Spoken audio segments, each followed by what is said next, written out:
Okay, ladies and gentlemen, time to get the show on the road here. For the possibility that there's probably at least one person in the room that doesn't know who I am, I'm Gary Barnhart, the co-chair of the Space Solar Power Symposium and the director of strategic relationships for the National Space Society and board member. And my other co-chair is, of course, John Mankins. And we'd like to welcome you to the next session here. The purpose of this is to try in this session to convey a sense of the fact that one, this is not just mythology, okay? There's a growing market, certainly of interest, if not of something that has the portent of making economic sense across multiple venues associated with power and ancillary services beaming. Our next speaker, Kevin, has gone to some trouble to try and curate and develop an ongoing data set of different what's been going on with respect to space solar power. And I think it's an important thing that we pay attention to that. We're also going to have speakers that for one reason or another have been in the nexus of the storm with respect to the evolution of what becomes of what in the early 70s was perceived as something that required accepting far too many impossible things before breakfast, to something now that is beyond being pregnant with portent. There's very real things that can be done with the technology across multiple venues now, if we do it right, and potentially a lot more if we do it more than right. So I'd like to introduce Kevin now with his presentation, and we'll take it from there.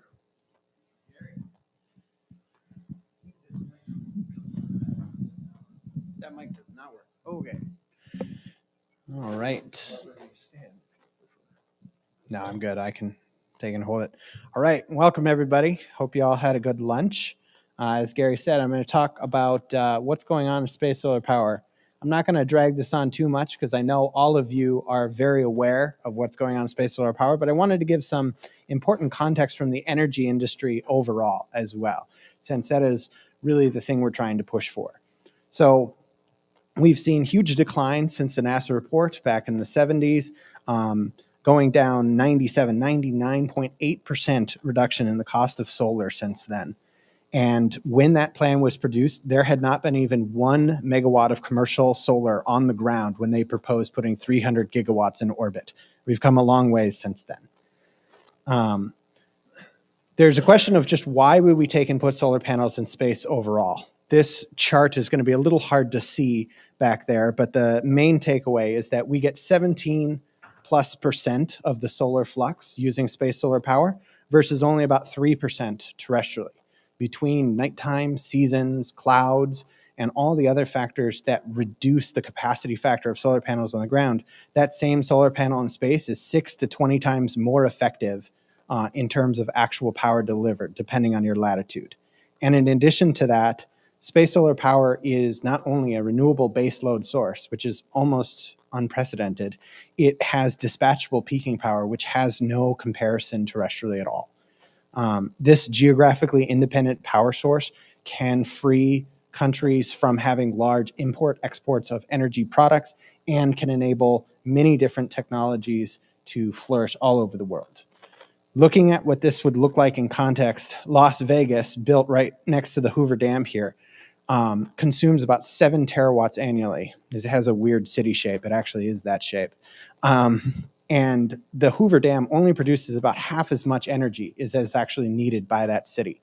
But this little dot in the center here, that little dot is all we would need for a Rectenna to provide more than enough power for the city, whereas the solar field to the north of it, despite having double the nameplate capacity, would still not be enough to power the city during the year. One of the biggest things that has happened in the last 15 years is we've seen dramatic price declines, and most notably, the cost estimates for space solar power have gone from the most expensive power source in 2009 to the least expensive in 2025. You can see that wind and solar are right down there at the bottom with huge declines, but you have to add in the very significant load leveling of battery storage and gas peaking plants, which is done all over the United States, adding $200-ish to your cost per megawatt on top of those figures. Looking at the United States more broadly, these are 5 of the largest power regions. And what you can tell is the dark lines on the dark bars are the cost of generation capacity, and the light bars on top of it is the cost of levelizing that load to make sure that the grid is always on 24/7. So California, which has the smallest dark orange bar, still has the most expensive electricity because it is unable to compensate with having high resource penetration of variable renewable energies. This is a problem as you scale, and it only gets worse the more variable supplies you have. Often not talked about in most energy conversations is we're usually talking about levelized cost of energy, but that only represents that small dark blue quadrant that's less than a quarter of the total cost of energy. You have on the blue side, you still have capacity, which is that load leveling, and the whole right-hand side, which is transmission and distribution. In the United States, this now represents more than half of the cost of energy across all sources. And space solar power is unique in not only being one of the cheapest forms of generation, it completely sidesteps capacity and long-distance transmission in a way no other power source is able to compete. And as we scale the grid to accommodate more and more renewable energies, the costs for just scaling that grid are tremendous. Bloomberg estimated that it would cost $21 trillion to scale the grid necessary to be net zero across the world. And even if we had $1 trillion for space solar power, we could more than solve that transmission bottleneck via dispatchable peaking power and being able to send power where it's needed. Short overview here of what the value proposition for solar is. And all of these pieces, and I'm sure my colleagues will go on and on, there are many different ways in which space solar power is not only economically competitive, but it is geopolitically and environmentally extremely compelling, from having the highest energy return on investment to allowing you to cut off the bottlenecks that you have going through the straits of delivering oil, to the reliance that Japan has on pulling those energy supplies in, to the UK's ability to bring energy into the island of the United Kingdom. So now on to sort of the focus of my study. I took and have categorized across all time 380 individual projects or companies which meet 3 critical criteria. 1, you have to collect sunlight. 2, you have to operate in space. And 3, you have to actually transmit power. To be clear, I wish these were all companies that did those things, but they're mostly companies that have aspirations to do those things. But we've reached about $1.9 billion collectively across all things, but this is growing quickly. The United States is still the largest member, and as you can see in this chart, that blue color, the United States is kind of going in fits and starts, but we've had a lot of effort, especially in the last 15 years, as you can see in this chart here. We've had a continuous compound annual growth rate of 19.5% in space solar power, which has a very high correlation. If you can see that little blue triangle, that's 2025 as of June. So we still have a ways to go this year, and I'm hoping that we have that funding that brings us up to the line. But this industry is still small, but it is exponentially growing and has been maintaining that growth very steadily for over a decade. And it shows no signs of slowing down. SPIDER is the largest program by far, $313 million since 2019. And Raytheon, with its very long-term effort, has been funding internally space solar power, particularly on microwave beaming and rectennas since the 60s. They have been funding it on and off. And blended funding is the major difference this year. We rose from 7 to 17%. This is the first year that we're really seeing large-scale projects that are giving both government contracts and private funding together, not just having internal government contracts or private businesses. The other notable changes that we're seeing this year, two companies, Pulse Space and Space Power, are having hardware launching in 2026 to beam to commercial clients and customers to beam power in space, space to space. Both of these are laser-based systems, but we're starting to see this transition where space solar power is actually starting to generate revenue rather than just pulling in more grants and funding and government contracts. And these are the first little steps that we need to go into becoming a self-sustaining industry that can continue to grow. In conclusion, one of the things that space solar power really needs, as I'm sure everyone in this room already knows, is that space solar power still very much needs a champion. We need a large supply of money, and while $1.9 billion is not zero, it is still small. I mean, even by comparison to the research in tidal power, let alone fusion, there's a long way to go here, and we need a champion to support this work. And I think that the opportunity is ripe with a 94% reduction in cost in the last 15, 16 years. It's never been a better time to see space solar power continue to develop. And with that, I'd welcome any questions people have.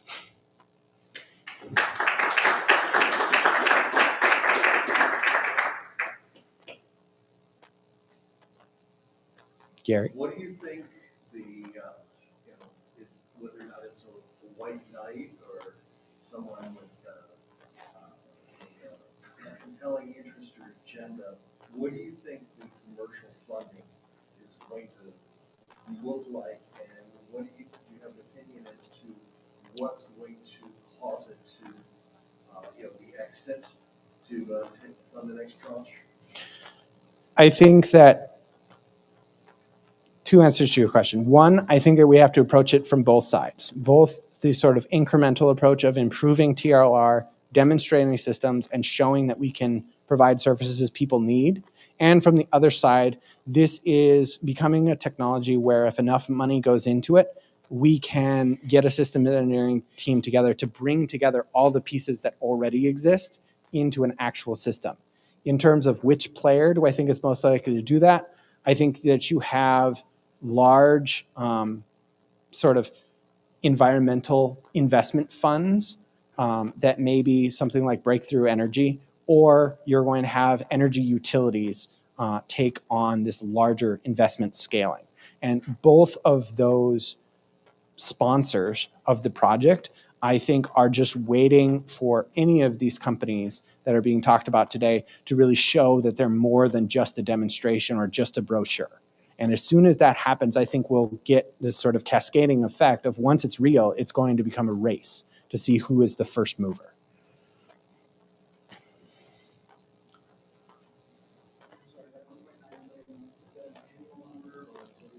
No, the question is, what was it an annual number?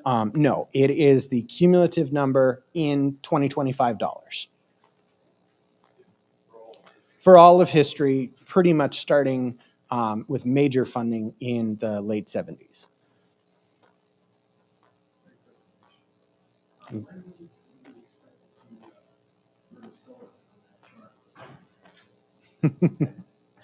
Well, when is Vertisolis going to have hardware in space delivering to a customer? I mean, they will in 2026. Yes. They have confirmed launch dates and manifests. Yes. So when that happens, I will be happy to put you on the slide. Let's go with you first, Paul. You compared space versus terrestrial solar. I noticed your power density for space solar, I think, was 236 or something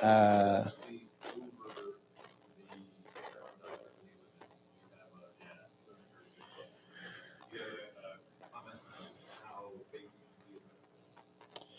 that.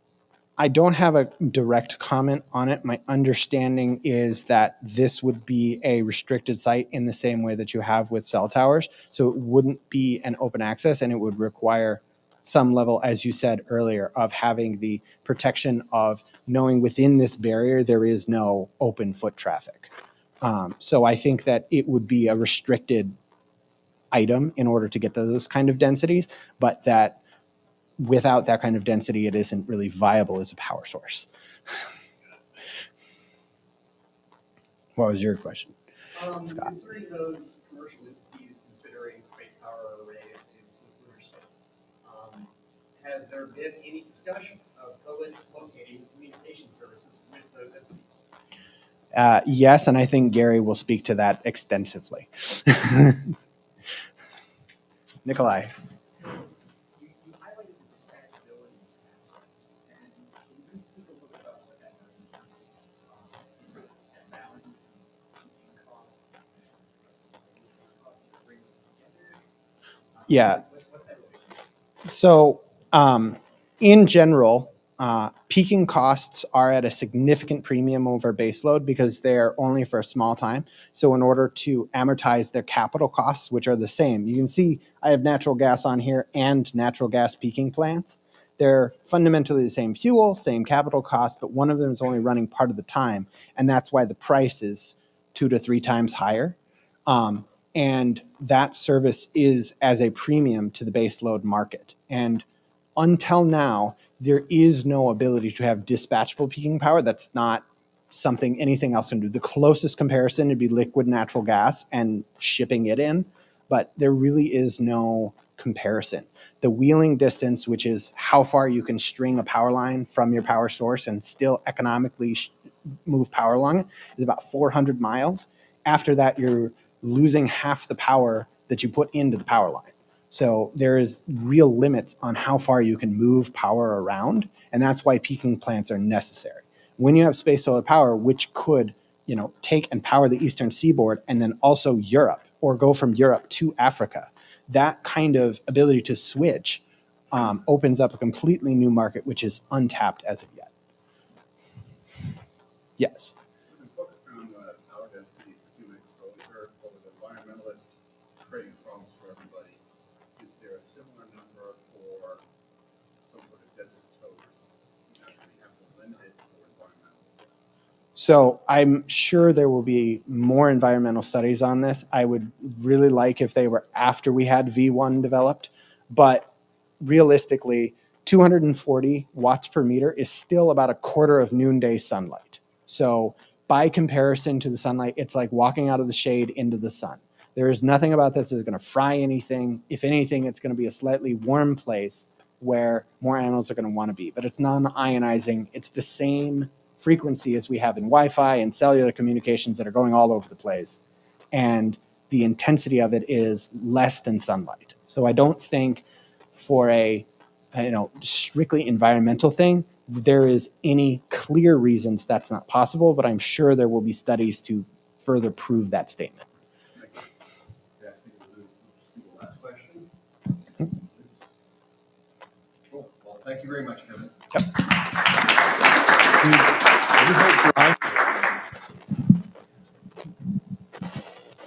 It's got my presentation on it.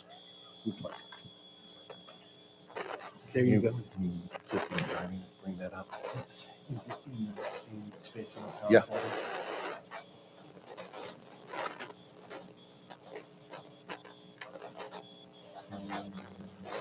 Is it this one? See. Space bill. Yep.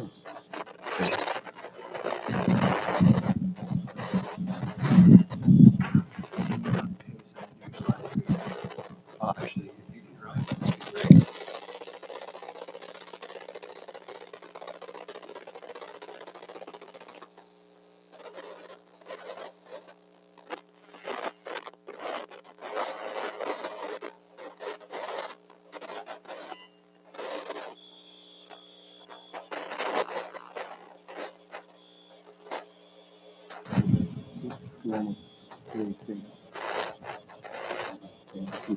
Not the PDF. Yeah, B2. Okay. Here we. Great. All right. Well, folks, as you know, I'm Gary Barnhart. I'm the president of Extraordinary Innovative Space Partnerships, Inc., XISP Inc. for short.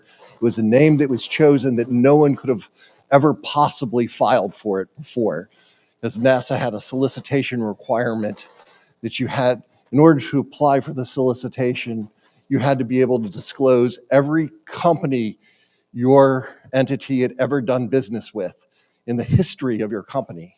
Okay, so I had to come up with something quick, and it matched my vanity license plates, which happened to be Crosslink Internet Service Provider.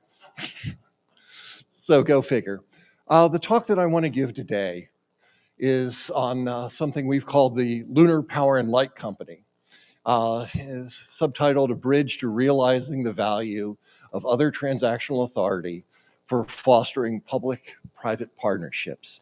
This has been an adventure or quest since late 2012, when I realized that it was one thing to talk about this stuff, and regardless of whether or not you were right, unless you were doing something, it wasn't going to change the world in those regards.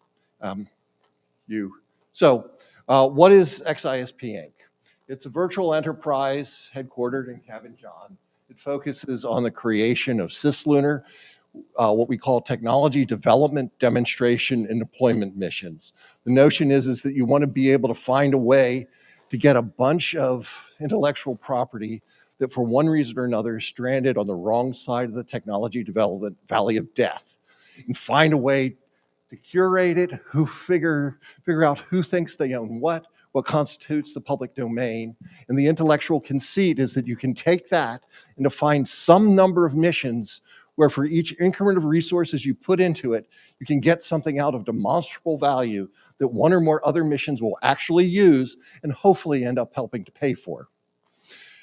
Our team consists of a collection of staff, consultants, as well as a consortium of entities, including companies ranging from single-person firms, universities, nonprofits, cooperating agencies, to some of the largest suspects in the business, including the likes of what's now RTX, Raytheon.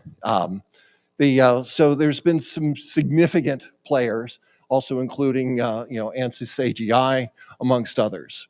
We've got a collection of specialized experience across the space business. And, I personally have been involved in every phase of space station in this epoch, for at least from the United States standpoint.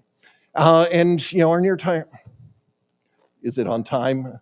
Okay, our near-term, our near-term goal is to facilitate the reduction of the systems engineering for space solar power beaming technology to practice on a frequency agnostic basis. Next, please. What have we done?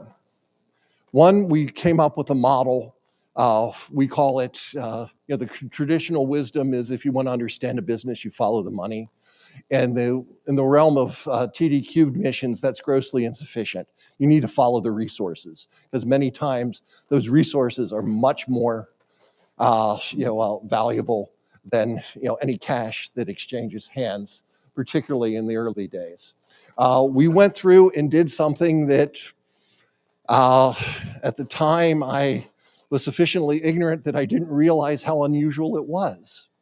We negotiated a Space Act umbrella agreement with NASA headquarters that through a special arrangement with the administrator's office, we did something they thought was impossible.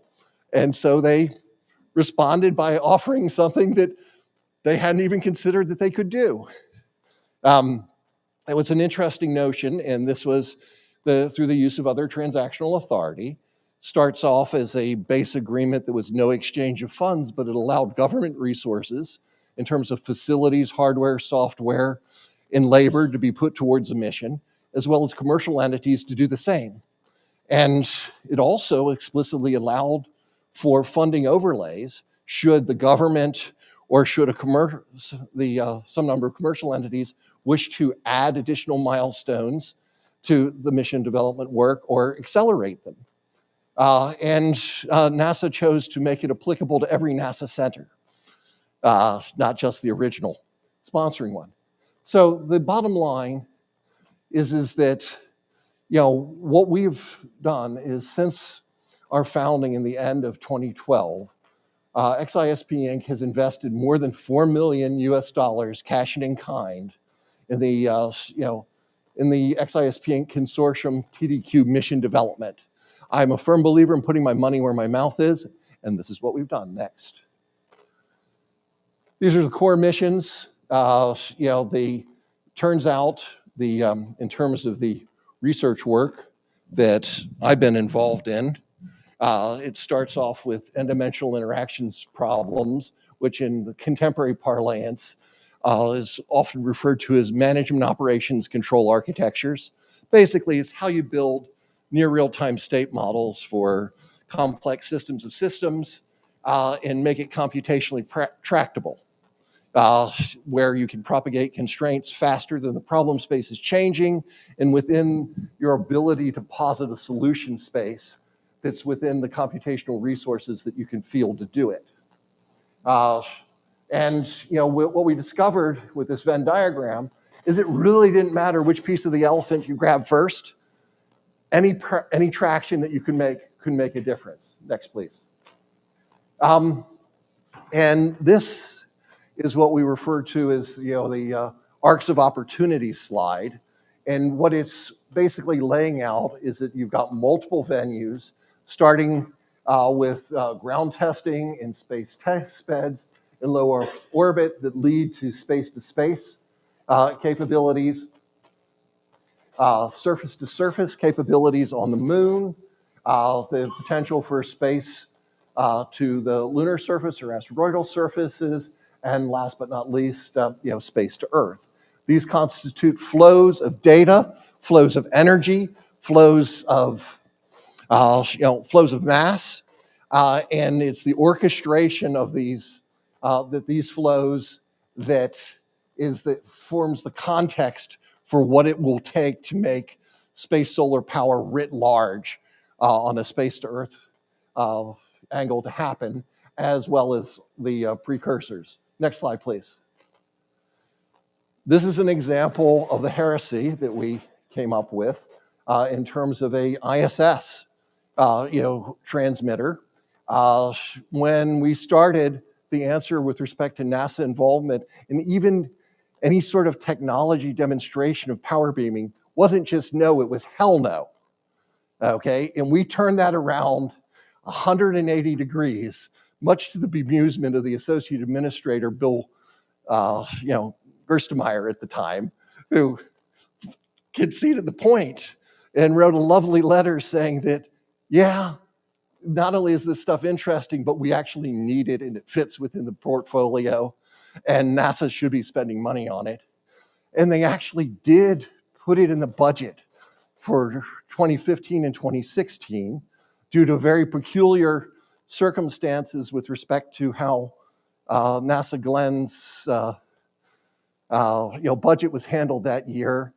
Their institutional program was not fully funded, and they indicated that they would not accept any funds other than for that until that need was satisfied. How are you doing time-wise? Okay, into it or left. Okay, next slide. Okay, so I have an extensive collection of slides that make Alice's Restaurant song proud in terms of diagrams and tables and whatnot. But I think the real question that we're about over the next couple days is how do we go through? What can we do now? Okay, one thing in terms of phase 0 on this. This notion of establishing a broad-based industry association, we call it Energy Now. We secured the domain. We're standing it up where we wish to go through and encourage the broadest possible participation in the same in terms of the way things get done in the aerospace business in a big way. It fits the model. That's where we're trying to go with it. I think we need to and I would hope that we can all be broadly supportive of the same. I think this notion of frequency agnostic systems engineering and frequency optimized applications is something we need to pay more attention to.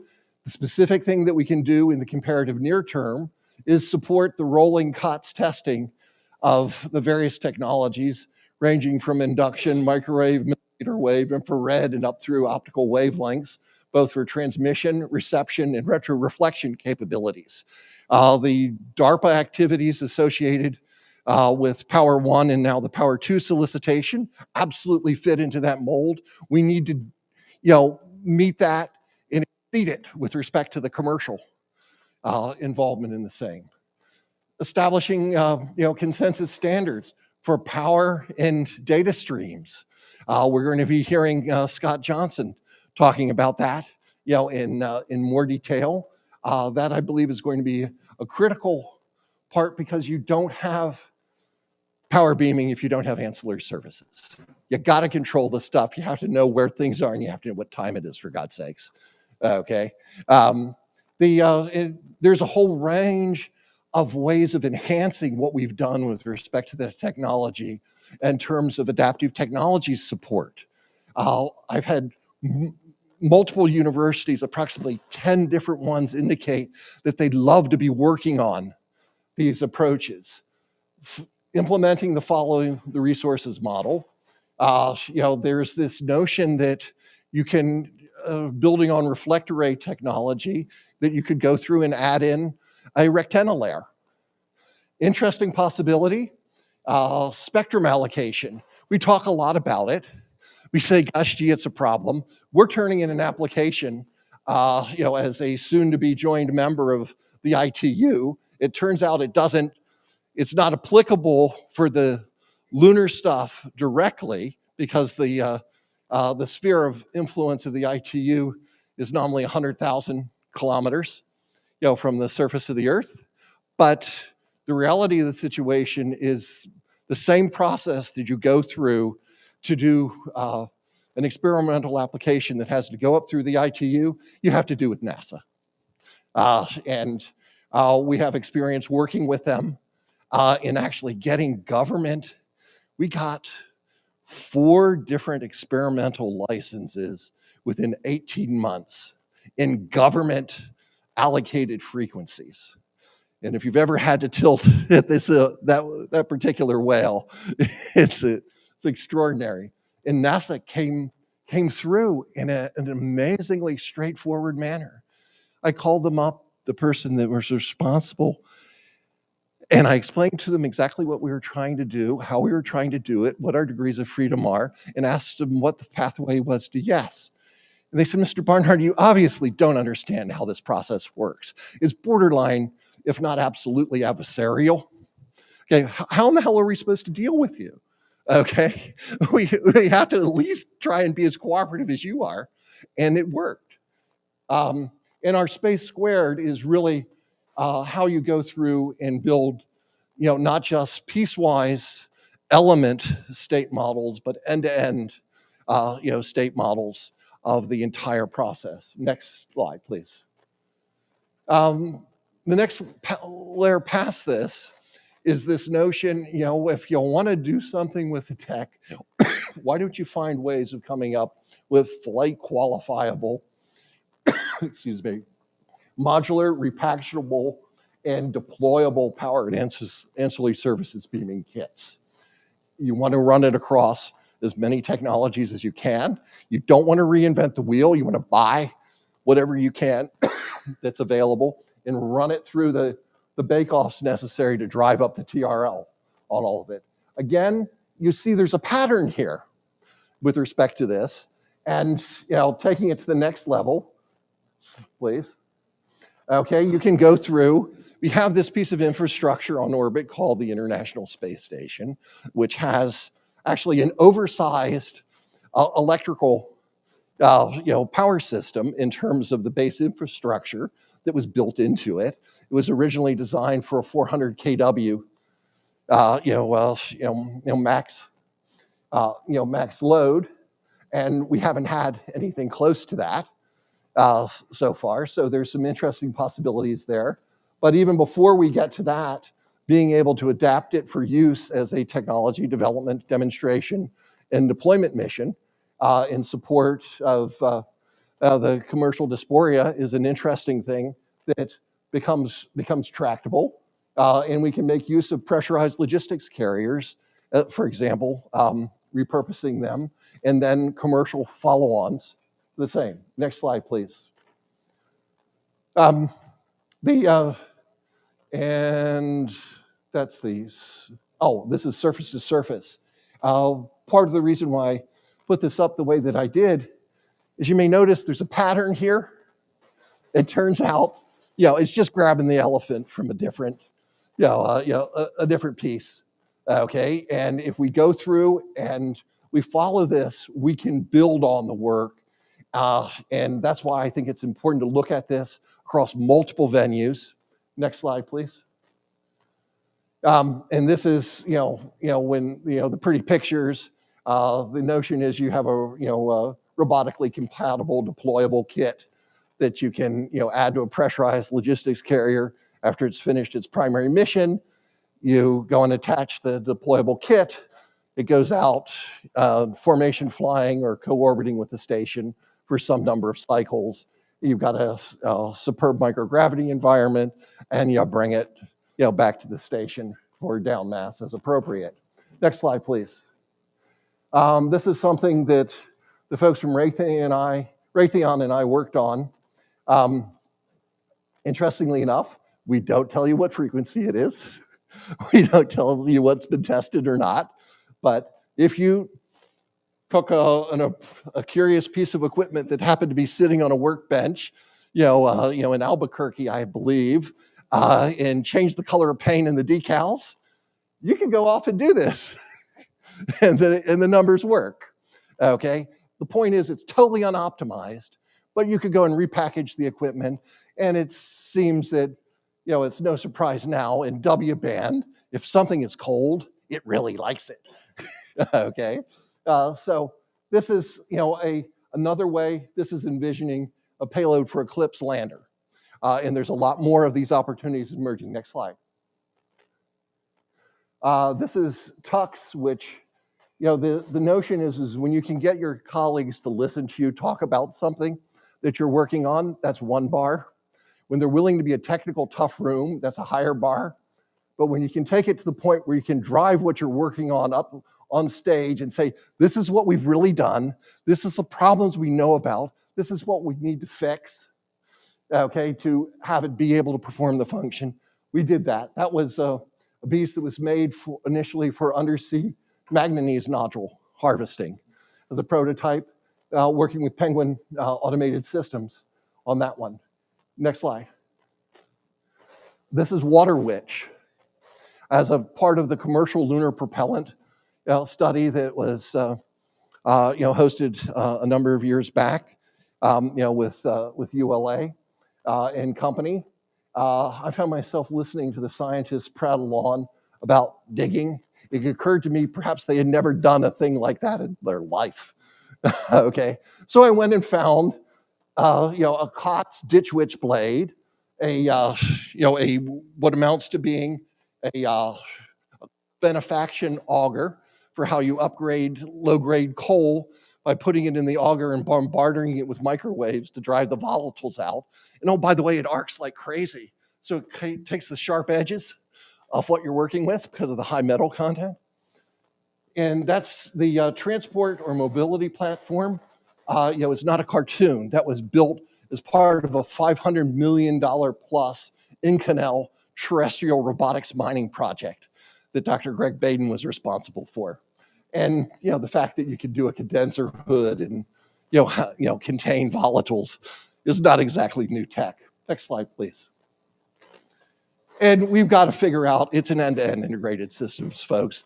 Power generation, power storage, power distribution,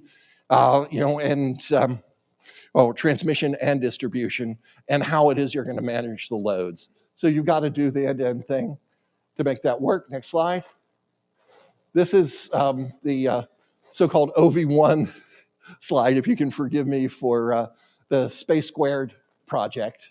which basically the point is that when you look at the analysis and try and understand a complex system of systems model, you need to have another layer to the analysis, which is essentially the function layer. That's where you have the metadata of what it is you actually expect the system to do and what is the layer to layer information that's necessary to understand the relationships. And we've, through our research work, mine started in 1982, for God's sakes. Okay, we've been working on this. Next slide, please. So, bottom line for our perspective here is, the Lunar Power and Light Company. It's an interesting thought. Let's not wait for the future. Help us build it. We've got an opportunity here. Every night of the conference here, we're going to be having after hours networking and whiteboard sessions. And I want to be able to pull together a presentation that says, hey, listen, this is the compendium of reasonable ideas that we've been able to come up with of things we can do this year that can move the field forward.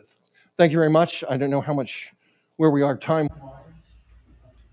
22 minutes, so I guess we can take a few questions if anyone chooses to reply. Reply?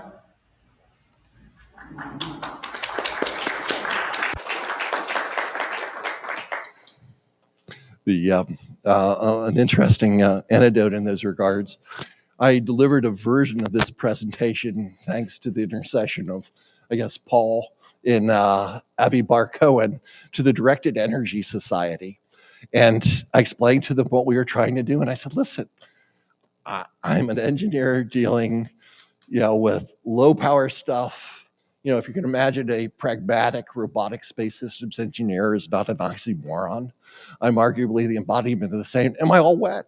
Do I have no clue what I'm talking about? And actually the response, and this was a bunch of folks that would make Marvin the Martian proud.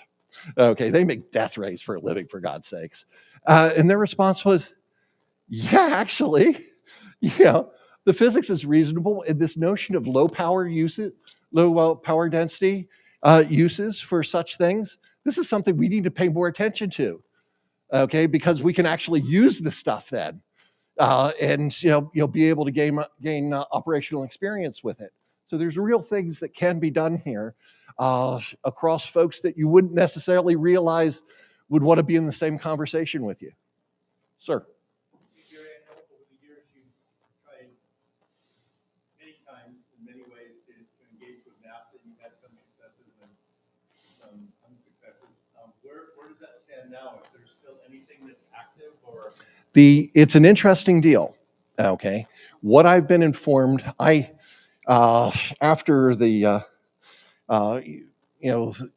things, this was all designated as commercial stuff that we were doing. NASA got confused by a whole bunch of things, so they had more important things to do than renew our agreement in the option years. Then we had this thing called a pandemic, and I took a brief sabbatical to try and die. Fortunately, I was not successful in that. And I'm stand before you as a statistical anomaly, given that I got that report. I went back to NASA and said, what do I have to do? Can we just renew it? And the feedback that I got was, no, we have to go back and get another NASA center, okay, to sponsor another Annex 1, whether or not it's editing one that we have or a new one, and then they're willing to talk. We're down to the only person left, at NASA, okay, is Jim Shear, who was the Stuckey from the administrator's office with respect to dealing with us. So I don't have, in a sense, to get this agreement to begin with, we had an extraordinary support from Dr. Pete Worden back in the day when he was the center director at NASA Ames, up through, Bill Gerstemeyer, who was the AA for HEOMD at NASA, and Administrator Bolden. Okay, it would not have happened if they hadn't decided that, maybe we were onto something. It was certainly worth the chance. So what we're trying to do now is work the path to renewal. And we've been talking to NASA Ames, NASA Johnson, NASA Goddard, trying to get the Marshall folks roped in. My theory is that actually subsequent to our little fandango here, NASA Marshall actually issued a bunch of Space Act umbrella agreements. They were just for Marshall, but they got really aggressive with it. And actually NASA Ames picked up on that somewhat as well. So there's a precedent. When I got started, the folks at Caltech, I met with Sergio Pellegrino, and he said, Gary, we know what you're doing and how you did it, but there's an interesting problem. We researched, and there are only two people that had ever done it: the director of the MIT Space Systems Lab and you. Okay, so we decided that was kind of a deep rabbit hole to go down, and we had to find an alternate way.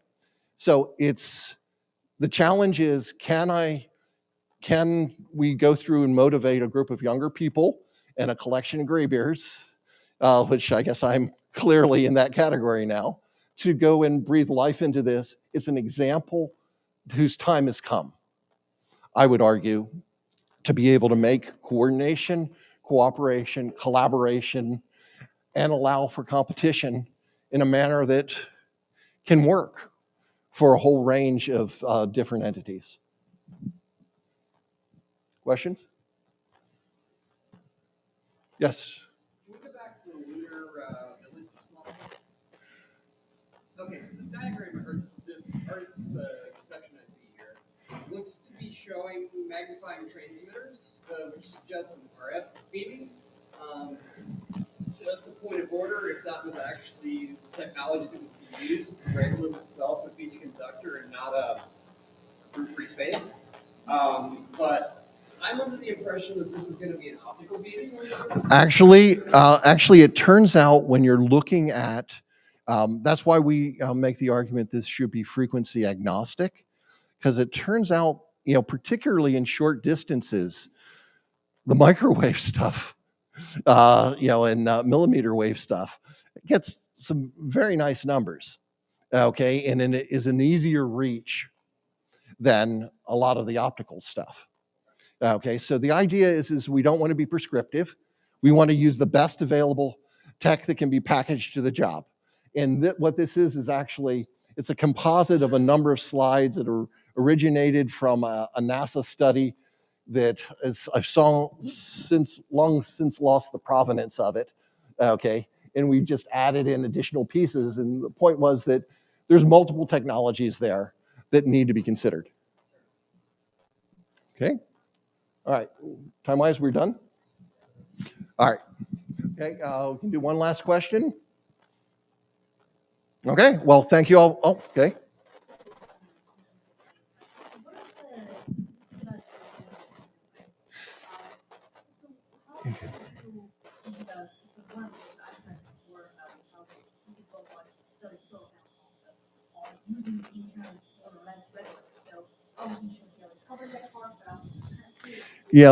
There's an interesting analogy about that. If you resort to science fiction and fantasy, in The Lord of the Rings, the power ring, the rings of power, there's the one ring that rules them all. Anything you want to do, in a space environment, you need a power resource rich environment to do it, in particular, most things associated with ISRU. So that's why we're driving at it from that angle. And there are absolutely possibilities there. You've got the raw materials if you want to do silicon, but what you really need to figure out is how you're going to make it to a delivered product. You've got lots of people that'll talk to you about the pieces, the end-to-end process. That's a tougher call. All right, well, thank you all very much.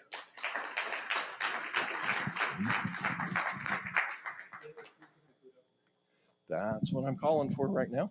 Bruce, are you our next guy? All right, we've got Bruce Pittman speaking in his new capacity as a contractor in Space Built. Is that your? Okay. Thank you. Please. Well, it really helps if your boss asks you, well, what title do you want? And you just say, I'd like to be Chief Innovation Officer. He says, okay.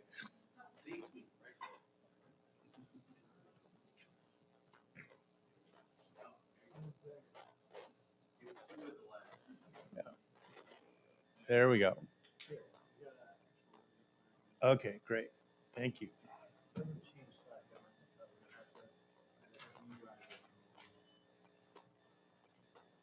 I can do it.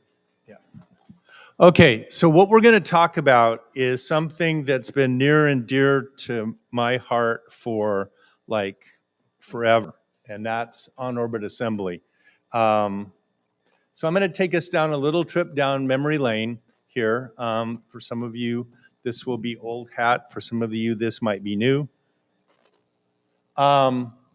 So where did this come from? So, this goes way back, probably, back even before this, but this is where I decided to pick up the story.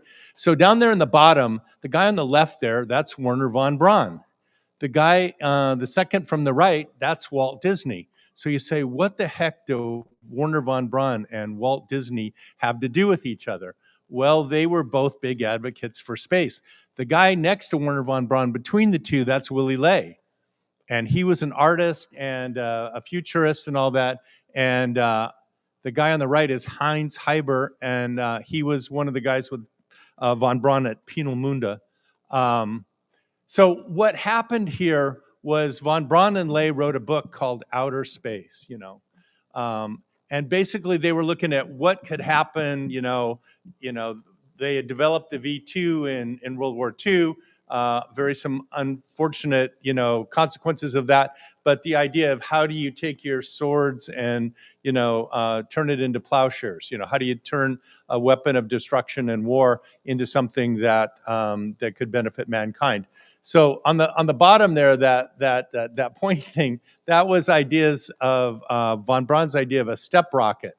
So they put together in 1955. They put together a TV show. Disneyland did a series of these events where they basically presented to the public for the first time on TV. They had done a series of issues of Collier's magazine where they had done this in the print media, but this is the first time that I know of that they did this on TV. And it got a lot of people excited because, people didn't even know that this stuff was possible. So since, probably Jules Verne and all that things, this was the first time that people had really thought much about space other than 1938 or whenever it was when the War of the Worlds came out and freaked everybody out. But this was the first time. And then if nobody knows what that thing is up in the upper right-hand corner, could you please leave now because you don't belong here? That's obviously the station under construction in 2001, a Space Odyssey. And I remember when this first came out, I was just so excited. I mean, I was like 17 years old, and I drugged my dad to see that movie. And, I just thought that was the coolest thing ever, to go look and see what was the possibility. But that's the problem, that this was all still in the realm of fantasy. So let's fast forward a little less than a decade. And this is kind of where I entered the industry. So in 1974, I started work at NASA Ames as an undergraduate researcher, which was basically an organic robot in the basement of Building 244 doing cryogenic heat pipe work. Okay. And I was there. I worked full-time as an undergrad for 15 months at NASA. And while I was doing that, this study was going on at Ames, and I had no idea. They fed me through a slot and all that in the basement. But one of my professors, a guy named Mont Hubbard, was part of that study. So in addition to NASA Ames and Stanford, this was the American Society of Engineering Educators. And what they did is this was part of their summer faculty program where they would bring in young faculty members to do these these summer studies. There was about 20 faculty members, and there was a few, grad students, and Mark Hopkins was one of those grad students that was on this study. But what they did is they focused on the, see if the laser works here. They focused on the space station part of this. So this was the question that they were asking here is, could you build a self-sustaining facility that would house 10,000 people? And so that was part of the question. And then if the other part of the question is if you had a facility in space with 10,000 people, what the heck would they do? And this was the second part of that, which brings us to the topic of this. And they decided, hey, building space solar power stations would be a really cool thing for these people to do. Now, they didn't get so much into the economics of it, but this, as far as I know, and I'm here with experts, so I will ready to be chastised profusely for my ignorance here. But as far as I know, this was the first really in-depth technical evaluation that had been done on these kinds of things. And this was a 10-week study. They wrote a nice report. This is the front cover of the report that they did. This is a NASA SP. So this is an official NASA document that they wrote back. And so obviously the study was in 75, so this didn't come out till 77 or 78. And then they did another study focused more on the resources part of this in 1977. And I remember I used to have boxes of those reports in my office. I still wish I had some today. They'd probably be valuable, where I couldn't give them away before. Well, I did give them away before, but so what this did is to show that now you can try to put some meat on the bones of this thing. So let's fast forward another decade, and what do we get? So by 1984, I had graduated. I had been working with NASA for about 10 years. And when Ronald Reagan, even before Ronald Reagan announced the space station program, they had come around and talked to us about what was going to happen. And I was so excited. I was so excited. I was managing a program then, a study program, again, for large space structures, of a thing called LDR. And I was looking around for a picture of it. I cannot find a picture of that damn. Okay. JPL, yeah. I couldn't find it. I was looking. I went looked at Paul Hudson. I know I commissioned him to do a picture. I couldn't find it online. Anyway, this was going to be. Webb is what LDR devolved into. LDR was going to be a 20-meter infrared submillimeter telescope that I really wanted to assemble in space. And so this was right at the same time that the space station was going to be developed. So I thought, this is a marriage made in heaven. And so we did all kinds of studies and things, and with JPL and MacDac and Lockheed and for God's sake, Kodak was involved in this back in the day. And then I was part of what was called the Technology Advocacy Group for this thing here, which was the early days of the space station. In the Technology Advocacy Group, we were running around the country trying to figure out who wanted to use this thing. So Reagan had announced it, and we were going to build it. And so everybody was kind of going, hey, Gary, you want to do an experiment on this thing called the space station? And so we would go around and, hey, you want to do it? Anybody want to do an experiment? And the problem was, the one question we never ask is, Gary, you got any money to pay for, And so we came up with this big, long list. Yeah, you got a question? How what?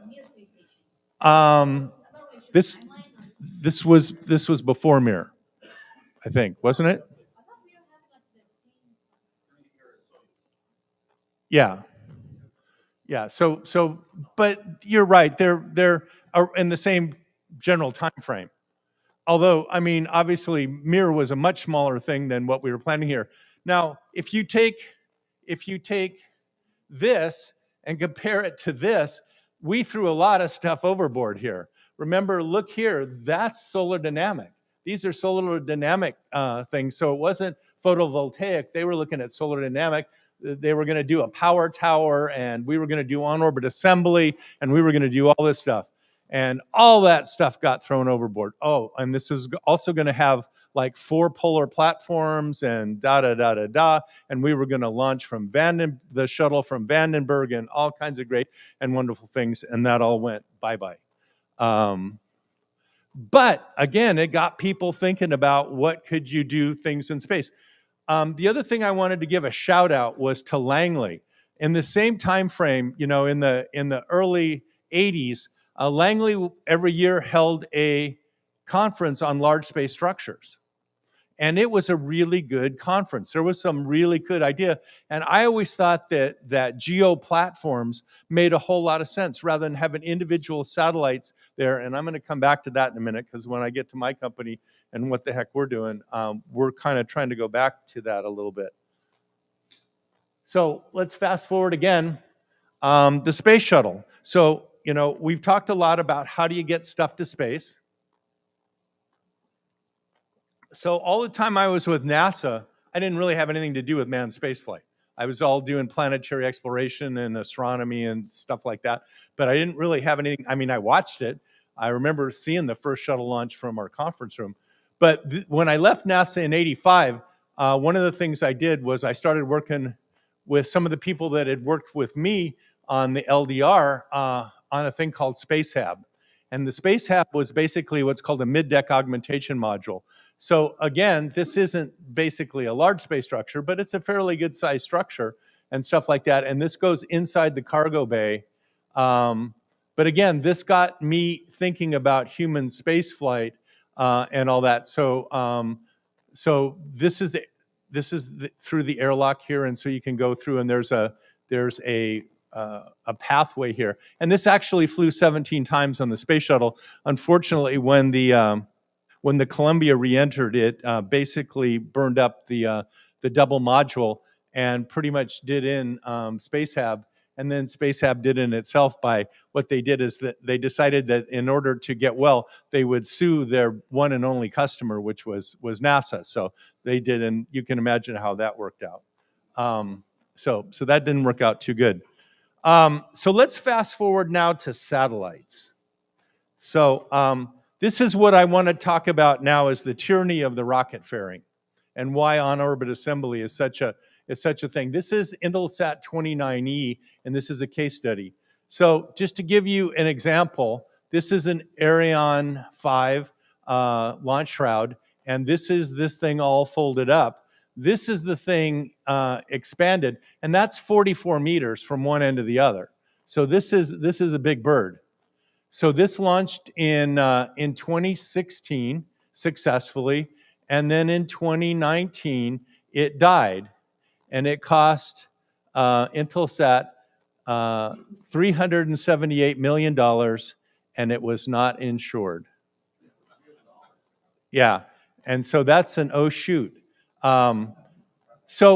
But the thing I wanted to highlight here is, so you've taken all of this stuff. So think of all of the engineering and all of the testing that has to do to be able to take this thing, fold it up like this, hold it only by the bottom here inside of this shroud, shake the hell out of it for 8.5 minutes, and then have that shroud pop off, and then this thing magically deploy perfectly the first time, every time, without fail. That costs a lot of time and money to do that.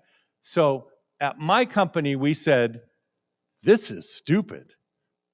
We can do better. And so what we came up with, and this is, give credit where credit due, this is the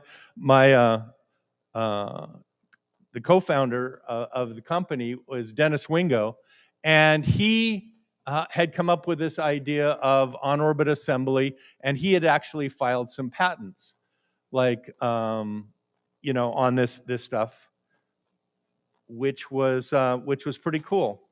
So this is the tyranny of the rocket fairing, because no matter how big your fairing is, it's still a fairing. So, this is the Vulcan and this is the Falcon Heavy. So these are about 5 meters. This is 7 meters. This is 9 meters. So it's going to be a pretty good size, but it's still not what we're talking about for space solar power or anything like that. So what we came up with was this idea of, what if instead of putting this up all at once and then having it unfold automatically, what if you put it up packaged neatly in, we call it space foam, whatever. This is a little bit of TBD of exactly how this is going to do.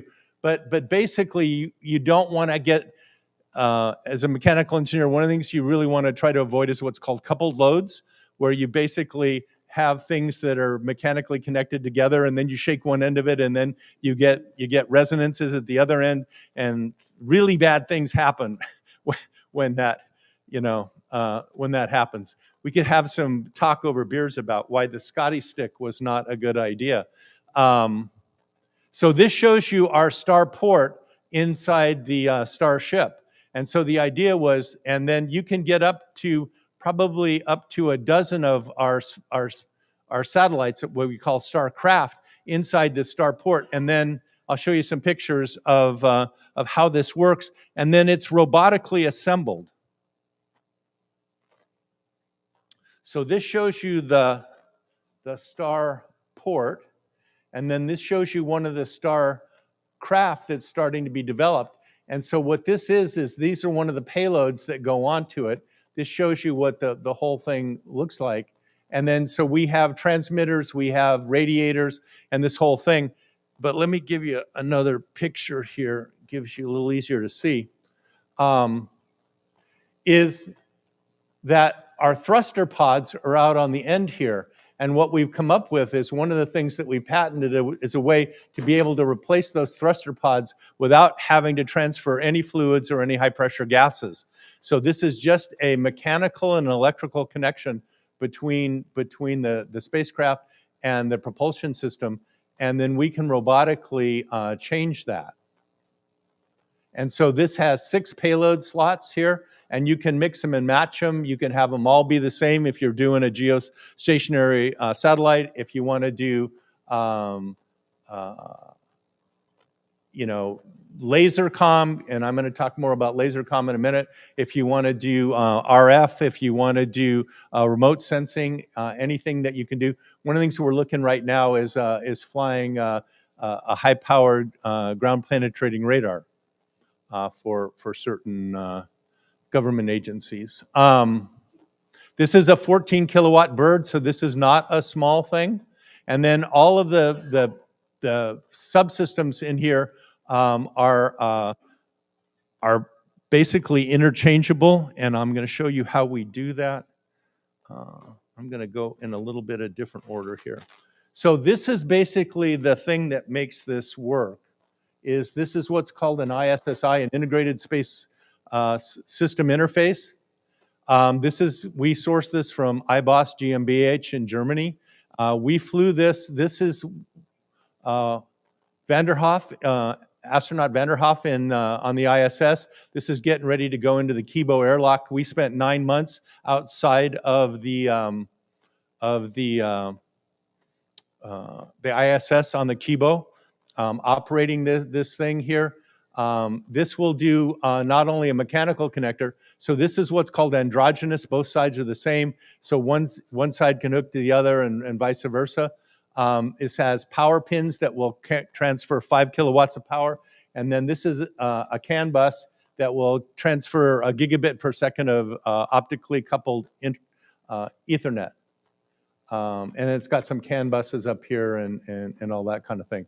So this is one of the standards that we're trying to develop right now to show how all this is. So this is one of the key things. So all of our payloads that I showed you in the last thing, all of the payloads are basically hooked to using this ISSI is what's used to attach these things. So if, let's say that one of these things fails, or let's say that you've been doing a C-band transmitter and all of a sudden there's no market for that and you want to go to KU or KA, or better yet, you wanted to go from RF to laser comm. Now you could just go up and service this, pull one off, put the other one on, add some new software, stir vigorously, and you're off to the races. So that's what we're hoping to be able to do here. And then again, you can link these things together. So this is where we've daisy chained 5 of these together. So right now, with those 5 things that we could put up in one launch, you're now looking at about 75 kilowatts of power. So now it's starting to get interesting. What could you do with this? So where do we stand? What kind of have we been able to do here? So this is this shows you what this shows you what we had when we were up on the space station. We were right here. This was our we were under the MLI there, the multi-layer installation. This is Dennis Wingo. This was an instrument that we did for Lone Star. This was a data server in space that we built for them that launched on IM-2. The instrument worked fine. IM-2 didn't. It kind of landed up on its side on the moon in a dark crater. I mean, think about it. We just had an interplanetary hole-in-one when we didn't want it, you know. And this is a new thing. This is what we're doing with Axiom. We have a cooperative agreement with the Defense Innovation Unit, although we also cooperated with them. We had a cooperative agreement with them on this OTA, this Other Transaction Authority, for the FQE as well, and for the StarCraft. But this is for what's called an ODC Tranche 0, an orbital data center. So this is what it's going to look like. It's going to be on the outside there. And then this is going to have both a Kuiper and 2 mini plasers from SpaceX on here. And this will have Microsoft won a contract from NASA to develop what's called an HPSC, a high performance space computer. So this is going to be a RISC-V processor that's radiation hardened. Well, it comes in different flavors. We're going to try to use the radiation tolerant one, but it does come in a radiation tolerant. And NASA paid Microchip $50 million to do this. So this thing is supposed to fly in 2027, and we're going to be the first one to fly that chip in space. So, but this will be available to all of you as well. So rather than flying this old, antiquated stuff, you should be looking at some of the stuff, especially some of the open source stuff. So I've become a real advocate of RISC-V, even though I'm not even sure I can spell RISC-V, but I am a real advocate for it nonetheless. So, so I think that's really cool. So our idea right now is to go back and try to prove out this on-orbit assembly and use this as a way to lay the cornerstone for all the things that all of you can go do in the future to leverage off of that and do even bigger and better things. And so on that note, I think I have a minute or two for questions, if anybody has any questions.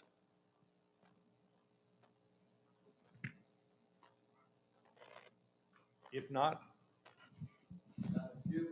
yeah. So you mentioned space data centers. Yes. It kind of occupies like really out that way, right? But so one of the issues that I know faces the data center industry, and I know that there was one startup doing something that was trying to make these gigantic solar panels in tower in the data center. So as you know, data centers are units of power, and they don't scale well in terms of the amount of power they consume for the amount of resources, the amount of compute resources you have. So how exactly do you plan to solve the scaling problem, and how exactly do you find to be the best use case scenario for space data centers? I'm sorry, but anybody that thinks they're going to take a terrestrial data center and launch it into space and that's going to be a really good solution, I'm sorry. That's just, I think naive is the nicest thing that you can say about it. So what you need to do is you need to totally rethink what a data center is and how you're going to do it. The nice thing about that microchip system on a chip that we flew to the moon and the Phison memory that we did. So that ODC that we're going to fly out, that'll be 158 terabytes of stereo. That'll be 200 watts. That'll be 200 watts. So these are not high-powered systems that we're talking about. Now, you're not going to get the same kind of performance that you're going to get on a terrestrial, thing where you can run megawatts of power. And we have a couple of them right down the street from us in Santa Clara. So we know what these things look like. So it's not going to be the same. But what you need to do is be custom designed for what you want to really do in space, and not just try to take what worked on Earth and try to move it up into space. Yeah, Gary. Yeah, an interesting aspect of that is Hewlett Packard took two of their high-performance computing Yeah.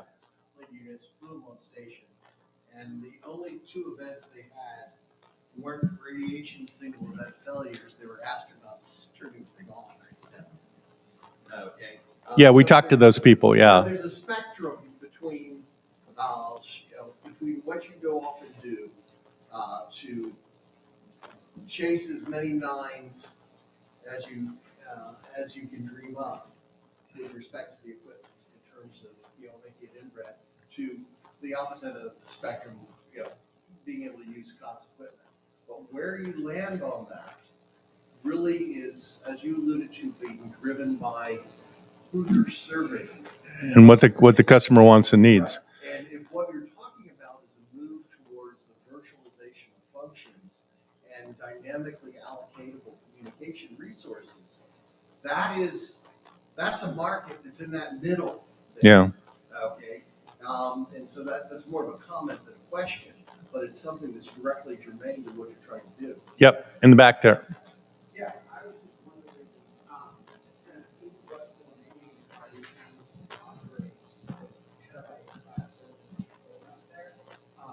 Are you operating primarily lower server and moving that to Geo, or is this something that you're functioning as well? All of the above. All of the above. LEO, MEO, GEO, cislunar, yeah, lunar surface. We're looking. We hope to be. Gary used that word, agnostic. So we hope to be agnostic as to about where people want to do it, as long as you're in space. The other neat thing about these new chips is they almost all have built-in error correcting capabilities right now. So even if there is an upset, they can go do it, by looking for at the bits, the sums. They can tell if something's flipped and they can go fix it. What we've been able to do is get them to give us and so right now you don't even know that it's happened. So we've been working with Microchip and Phison, and they've given us the software that lets us go in and see if there's actually been an upset, if there's actually been an event that they've corrected that we otherwise wouldn't know about. Yeah, and then we'll go back to you, Jim. You mentioned earlier 156 terabytes of storage capacity and what you talked about. Yeah. Okay, are you envisioning that as just using data storage, or is that intended to be SDR for storage order purposes? Or both? Yeah. So what we hope to do is our baseline for our StarCraft in this ODC configuration would be somewhere in the 1 to 2 petabyte territory. So that's not huge, but it's respectable. So, and again, we're customer, the customer's king, and whatever they want to do with this is up to them. So though they want to use this for data storage, for store and forward, but frankly, the thing that this will enable that I think is going to be huge is this whole idea of edge compute. So you want to do your compute where you collect the data and not have to transfer vast amounts of data between, space and the ground, and then process it on the ground and then transfer it back, the results back to space, and then act upon it. And especially when you're using, obviously, since we have an agreement with the Defense Innovation Unit, we're looking at dual use technology. So we are, interested in, there are some obviously military applications to this. Yeah, in the back there.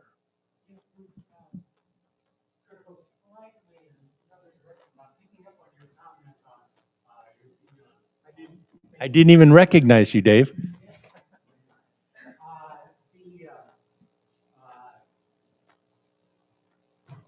Amazon Contra project itself is just being another competitor to Starlink, OneWeb, etc.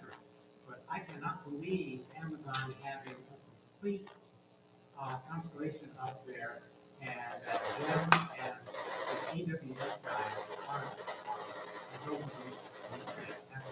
So if you really think everyone isn't thinking about a big optimized section of AWS, I mean, once it's there, they're gonna, they're gonna try to use it for big optimized function. Don't you think? Probably. Just that, right?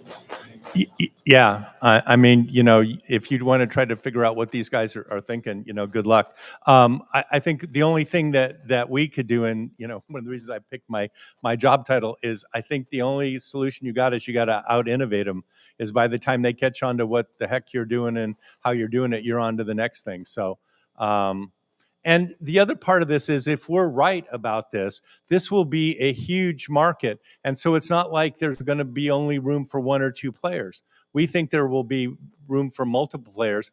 And obviously, as a small company and everything, you know, if somebody wants to buy us or do something like, you know, like that, you know, we are open to those kinds of exits, you know.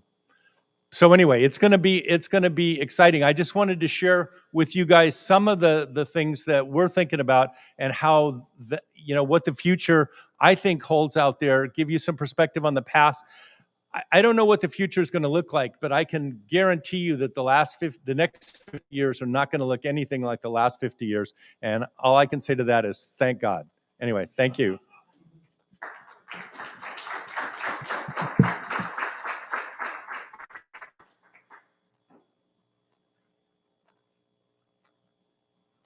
Bear with me, Paula, we've got to bring up the next presentation.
I saw him last night, Yes, we've got it. It's coming up. It's just, but I got to the hotel at 11:45. The deadline's been.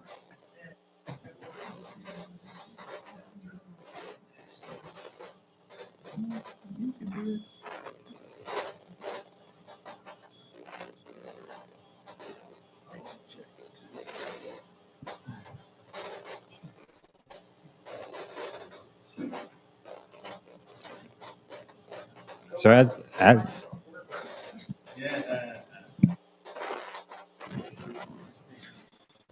all right.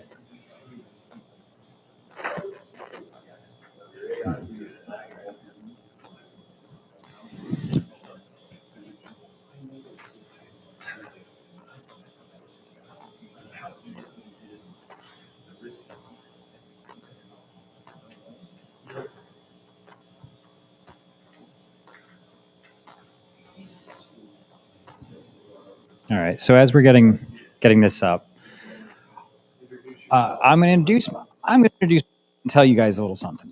So I'm Nick. My name is Nick Joseph. I'm from the Air Force Research Lab. I'm the Space Science and Technology Liaison to the National Capital Region. This close. So I've got a strange position, maybe the strangest position I can find, where my job is to be the DC person for the AFRL Space Enterprise. So AFRL, Air Force Research Lab, is responsible primarily for the R&D on the space system, U.S. Space Force. So this in support of the Air Force, but we're a split lab, about 15,000 people total, and I think about 3,500 on the space side specifically. But about 40% of what we do is cross-domain, right? If we're working on comm stuff that has air implications, so a lot of what we do overlap. But I'm specifically on the space side. Now, I've been in this role about 18 months. I was at the ISDC 3 years ago presenting the announcement of the NASA Space Solar Power Study, which I had just started at the time. And in the 18 months after that, I wound up finishing and leaving.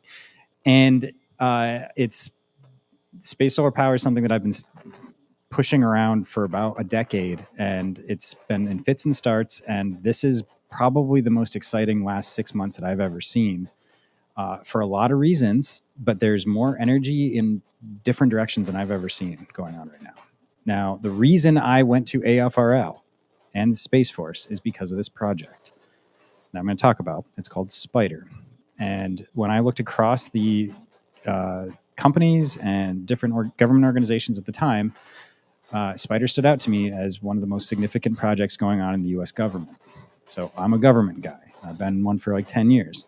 So I have a bend on things, right? And I am here representing AFRL. So I'll talk a bit about SPIDER, explain what it is, and then I'll just kind of share some perspective on the journey to get to SPIDER and how to get SPIDER going on further. So I'm in DC. I work for the lab in Albuquerque. Apparently, Gary stole some equipment from there, which he admitted to. But that allegedly is repainted. That's where we have our space vehicles and directed energy labs are in Albuquerque. And then we have labs we have 10 labs all over the country that almost every single one of them is doing some space stuff, right? Everything from rocket propulsion to information systems, material sensors. We're all over. Thank you. So one of the consequences of working for a government organization is these are the slides I got approved. And there's like 10 of them. And there's not a whole ton of information, but I realize not everybody in the room is familiar with SPIDER. So I'm going to explain a little bit about what it is and what we're doing with it. So SPIDER stands for the Space Solar Power Incremental Demonstration and Research. This is a project that's been going on about 5 years now, and we're driving towards some specific goals.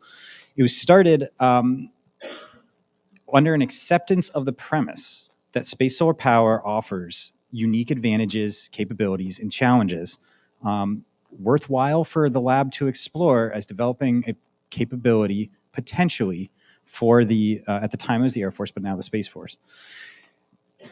As a lab activity, this is an S&T project, right? This is an experiment. But there was a growing sense that we were seeing changes in the industry, right? We were seeing the change of mass, we were change in launch cost. Everything was getting a little bit smaller, a little bit easier to acquire. And one of the big advancements that really spurred things was the work that Paul did at NRL on the sandwich module of getting solar panels on one side, RF emitters on the other, integrated as a tile, right? That opened folks' eyes up to say, maybe this is something that we could do instead of building something the size of, a stadium, we could do in smaller pieces, put them together, and build up. And when this got stood up, there's been close collaboration with NRL. Our PI on this experiment is out at NRL. But this is part of the Space Solar Power Initiative. And as it says here, the goal is to rapidly infuse space technology in collecting solar energy into an uninterrupted, assured, and logistically agile power supply for expeditionary forces. The focus of this is for areas where there's contested logistics, where it's going to be hard to get energy otherwise, right? Being able to have persistent power systems that can transmit down to the ground to enable, the warfighter in those areas to reconstitute, to bring new capabilities online, and to survive. Not always so easy. This project. This was SSPI was out of the headquarters of the Air Force. This was designated to AFRL to execute. What this is saying is we're going to develop a prototype system, an experiment leading to a prototype of 1,000 square meters is the goal. Beam power down, rectify it, because this is a RF power system, so we rectify that power, not just collect. And do this through a series of incremental demonstrations, right? This is not so easy to think of just as a project or even a program. Think of this as a campaign. We're building steps, we're learning along the way, pivoting as necessary, right? But we have an outrageously ambitious goal way down the road. So how do you get there? You start with step one. So how are we doing this? The way Spider was approached was to break it up into a series of what are known as CTEs, critical technology elements. These are our technology paths that we're pursuing in parallel, advancing the by area, the subsystems that allow us to improve, the overall system performance, but tracking it on these critical technology element pathways. This is nice because this allows us to see a lot of off-ramps. We can spin out technology along the way. We don't need to have just that one integrated demo at the end to prove that this was worthwhile. This has been worthwhile all the way. This is extremely satisfying from a lab perspective because people are working in thermal systems. They're working on deployment mechanisms. And actually, those are the listed CTEs down there. I'll come down to it. But what this does is this enables that any point where you could stop and you would have been able to understand what your progress has been. However, driving towards integrated demos, they're a fantastic way to put a bow around things, to show functional capability, and to further enable decision points where you say, do we keep going? If we do, what is it going to take? Instead of saying we need $1 billion to start to finish this, we've been able to go in chunks along the way. It's also revealed to us what is some of the NRE, the non-reoccurring engineering needed to make many of these systems. If we can make one, great. What if we, make some investments early on that are going to allow us to make 50, 100 of these? Should we get there? So our integrated demos are the solar to RF tile. We have a modular approach of tile, panel, array, right? So you can just imagine kind of scaling up from there. And then the deployable structures. These slides are from 2021, so there's been some changes along the way. And these CTEs that we're following along, there's energy generation, which is like our solar in and conversion. Structures, so about how are we controlling this system eventually? The RF beaming, so the actual beam forming, the thermal controls, the metrology, right? What does the surface look like? How do we know it? How do we know it dynamically? And we used to have one in there about deployables, and that the deployables aspect of it was, to see how are we going to get to that 1,000 square meters? That's freaking huge, right? How are we going to get there? And so our early work on deployables actually, it was pretty promising, and it was very much in line with what Bruce was talking about, how you're going to build up. But for the money that we had, that just we weren't gonna make enough progress in it, and so this management approach allowed us to say, okay, our money's better spent elsewhere for the time being. Let's get something that we can fly and learn what we can from that, but also know where we'll go back to. So, what's Spider trying to do? Start from the bottom. Let's start at the beginning, right on the ground. Concept, proof of principle. So Spider is starting with a demo we call Arachne, building up through to something called Scorpion. Now, you can tell that this system is being built out of Albuquerque, New Mexico, because they like spiders and scorpions. And if you're afraid of spiders like me, this sucks, but you deal with it. So our first step is Arachne. Arachne is going to be, it's a flight demonstration that'll fly a roughly, I think it's like 1.4 meter square tile that will take in sunlight on one side, put out RF on the other, be received on the ground. There is also a CubeSat that's going to fly along, that's going to be tumbling, that this will broadcast RF power to. It's going to be covered in antennas. Georgia Tech built it. It's also demonstrating a number of thermal control technologies. That thing on this bottom, Spiral, flew on the ISS last year. It's a variable emissivity material. So we're experimenting with these metamaterials where we can use the where you can put a charge into it and change how much heat you can reject, rather than flying big heavy radiators. If you look at that picture, you can see we've got, this is an experiment. This has got boxes. It's big, it's ungainly, it's ugly, but that's what experiments look like, right? Like the difference between the first engine and what you see in a modern car is crazy, right? So it looks like an experiment. It doesn't it doesn't promise to solve global energy challenges. It's going to get a signal down, and we're going to be able to reconcile that and understand how much it is and what that shape looks like, and when it works and when it doesn't. And that's not unreasonable for this step, because this is a step that's been hard for the community to get to. This has taken quite a lot of money and quite a bit of time, and it builds off of a lot of small steps of knowledge. The deployable structure, yeah, unfortunately, we didn't get to that. We had some ground stuff, but it turned out to be a lot more expensive than we thought, so we focused on the spacecraft. This module component, so Arachne is the mission, which is not an acronym. Sprite is the power module. That is an acronym for Space Power RF something tile. And that's our first of a kind system.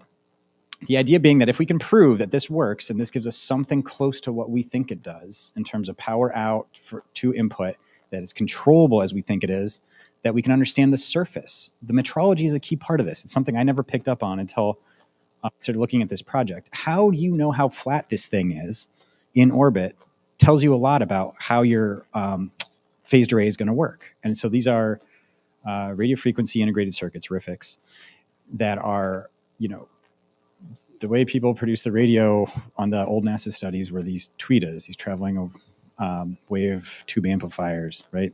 To go from those to these printed circuits is a massive leap. And when people say what's changed over time, it's going from big, heavy hardware to things that you can print en masse on like a sheet.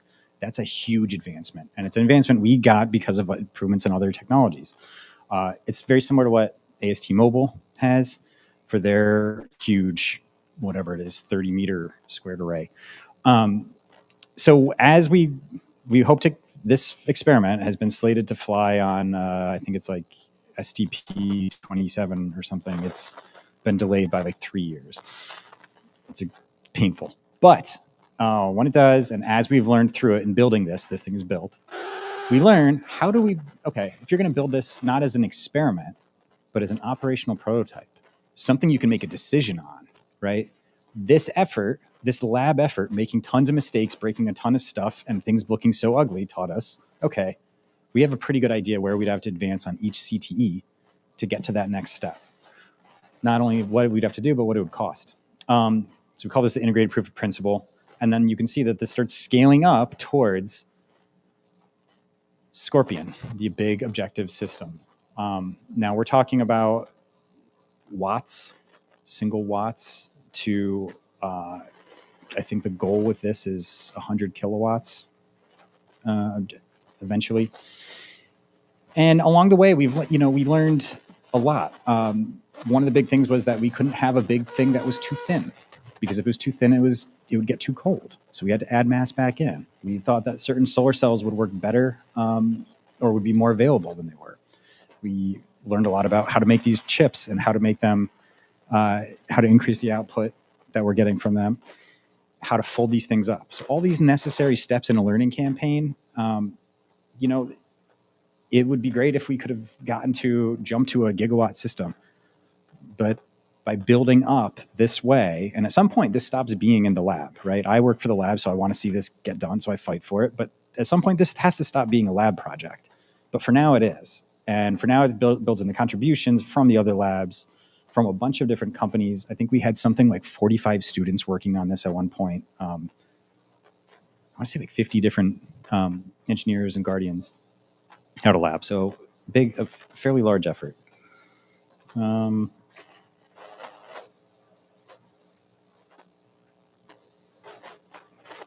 Okay. So what are we going to get out of this? Primarily, this is a technology development activity for the lab, right? So we're developing the demos. We're building the actual hardware. We're figuring out how to make that spacecraft fly, how to charge it, how to discharge it, how to go from something where you say that the core function of it, this deliver power to the ground. Okay, when you're in the Pentagon, people will treat it like that is like a miracle. But it's a bunch of pieces that work together, and then you can do it. And that's kind of how we've been arguing for it, right? It's a bunch of high risk elements that you retire the risk progressively, step by step, partly by maintaining these critical technology elements, these lines of effort that you can spin them out at any point in time. It's very appealing. And yes, I think, this is a little bit on the why. Not just like the what is it, but like the why is it. And this is, this is actually from one of Paul's presentations. Everybody steals from Paul. But going from that tile, 1 square meter, up to a panel where you've got, this would normally have all those boxes, all the batteries and stuff, getting rid of all those. You're developing controls so that way you can route across, so you can link together multiple tiles and understand the beam that you're producing, right? As we build this up, that ground spot either goes smaller or we're getting more out of it. And hopefully getting to this array.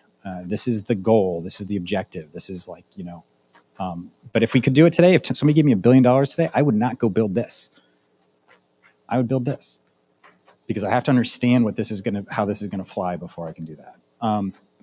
And driving towards 100 kilowatts is not outrageous for this big system. Megawatts are the goal, but by breaking it up into a bunch of things where every step you're only accomplishing like 1 or 2 miracles instead of getting like 15 miracles to start, there's a path to realizable progress. And that's largely due, I have to say, to our program manager, James Winter in Albuquerque. He's fantastic. Okay. So those are my official slides. Now, what's the hard part of this? What is the hardest part about coming up with a mission like this, right? An activity like this? I would argue it has not been coming up with the power beaming approach. It has not been building it. It has not even necessarily been finding people who are interested in it. It's been in maintaining political support. There is no playbook. There's not even any great examples on things like this. It takes a tremendous amount of legwork and arguing and going in and getting to understand what people are looking for, what they have yet to see in things like this, and why it's not convincing. It's real, it's doable. I carry around a couple of those little like 10 of things with me in my pocket, to give people. And it's it is a full contact sport. I spend probably 80% of my time in the Pentagon fighting for this because it's so hard and it's so rare that we get a chance to do something like this, that if that's what it takes.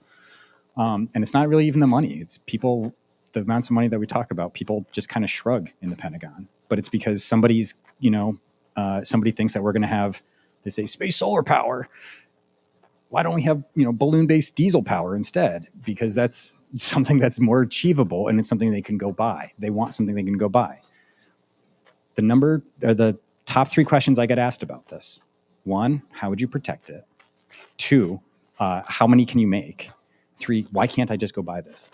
Number 4 is, I thought we've already done this, which is like a little embarrassing.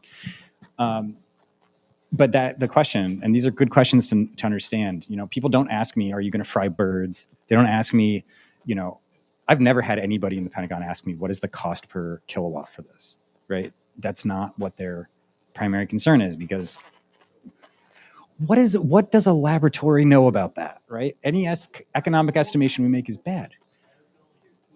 How do you defend this? I forgot the other 2.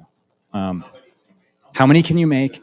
Why can I buy one? Right? Can I buy it? Is like, so I got asked like 4 months ago, just the question of what is it going to take to buy these? Right? not can you make it? Can I just buy them? Because the argument of what you can do with them is pretty quick. It is all the other ilities. Does it exist? Is there an industrial base? Who makes these? Do we have to go to China to get every part of this, right? Those are the real questions that come up all the time.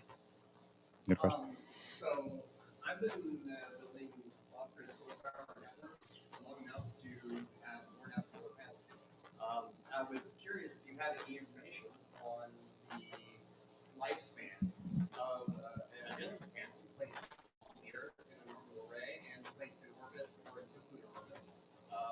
considering that it's a lower temperature and much higher efficiency, does it not get depleted available electrons faster?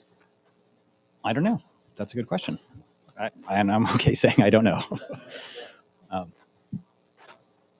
just mention, we have spacecraft that use solar arrays that have been operating for more than 30 years. We do see a reduction in the output over time of the solar arrays, but while it's true that they experience a much greater range of temperatures, they're not subject to rain or weather or vandalism or dust or stuff like that. So Yeah. it's a little bit of a trade-off. They're not the same. The panels we use in space, they are not the same. So they're designed for space. Yeah. Well, you can usually count on them for at least a decade.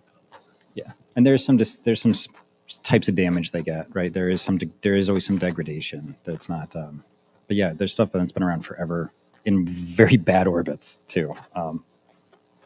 So what is your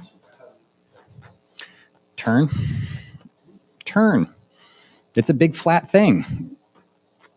Turn. oh, you turn it on its edge. Yeah. Also, if this objective system would likely not be in LEO, which means it takes a long time for something to get up to higher orbits, and that's not a small concern. When we talk about the proliferated LEO systems, like whatever is going to happen to them is going to happen quick. This is much further out, and so you have a chance to react. You have a chance. Steve suggested putting big mirrors that would shine, and I think that those could be a good defense. Yeah, I just wonder, let's just put on our happy face here and assuming that your funding takes, how far away, I mean, like, in time are we from, Scorpion? Are we talking years, decades? What do you think? So if we went full throttle right now, if tomorrow Congress says this is the amount, you have the amount that you need, that you're asking for, we could probably do that panel of tiles, about 2.5 years. And then from there, we're going to learn a lot about what's the industrial capability to scale up beyond that, right? So we invested in an assembly line for this stuff because we don't want one, we want 1,000, right? So I wouldn't want to make much of an estimate beyond that. And to get to that in 2 years, that would be full throttle. But, we would like to have something that is, the kind of prototype that you can just leave up there for a long time. We'd like to have that in a couple years. But again, at some point that leaves the lab, in which case I get to say my sorrows and let you go. Okay, Nikolai. Gary. Curious question, which I don't know how well to answer. Granted that you've asserted that the political will, or lack thereof, would make the difference with respect to your program. In your mind, what would, is there a magic bullet? What is it that's going to, that you think would make the difference in terms of securing that would In my experience, the biggest driver, our ultimate, as a lab, even as a service lab, our ultimate responsibilities to the American people as represented generally by the Congress or the president, right? Kevin pointed out that this needs a champion, and there hasn't really been a clear congressional champion to date. We've had, you get inside the building, people don't, chain of command is not as rigid as you might think. Every now and then we get a general who says, yes, do this. This kicks ass. But that's not durable. People move on every couple of years. So I think having some degree of external political advocacy in terms of a national value, right? Not just for this project, but for this as a capability for the United States on the grid, that would go a long way. It ebbs and flows. When I was at NASA, there was like none. And now there's like 1.5 support. So that's some progress. Yeah, I think that would be. Yeah. Thank you very much. Thank you. Very much appreciate it.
Our next speaker is, from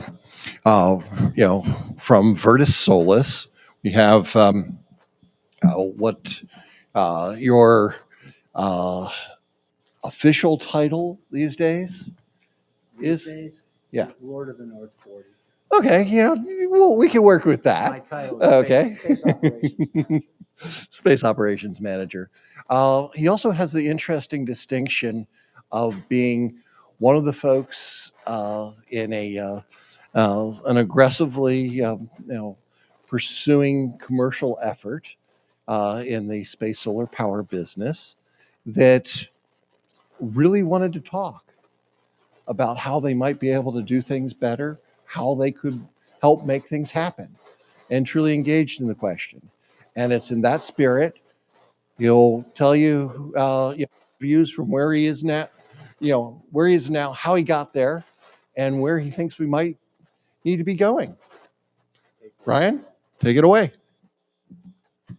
Hi, folks. I'm Brian Zetlin. I work at Virtus Solis. One of my comrades here, David Berger, is our head of government affairs, which is a very important element in our organization.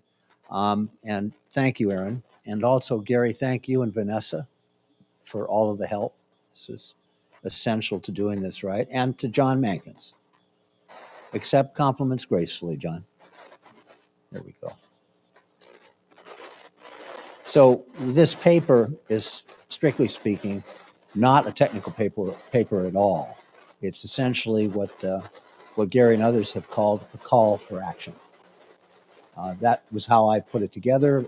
Initially, we were going to do the dueling nerds thing and explain what was going on technically, but I think we're all past that.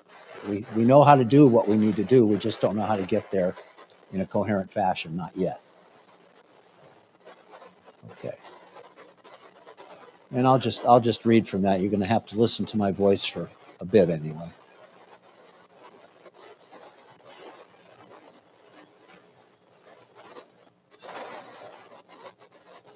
And we've got a lot of slides, but I can't think of a better slide. We borrowed this from Gary, and you've seen it before. Okay. Now.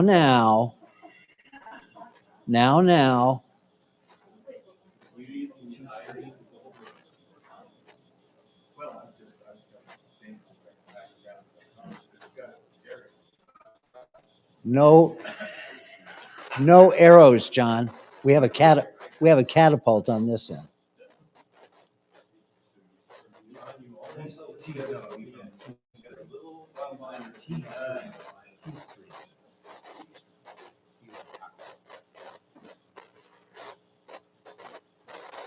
And since I have a free minute or two, I'd like to thank a number of other people here, specifically Paul Jaffe, who's been both an ally and I'm sorry.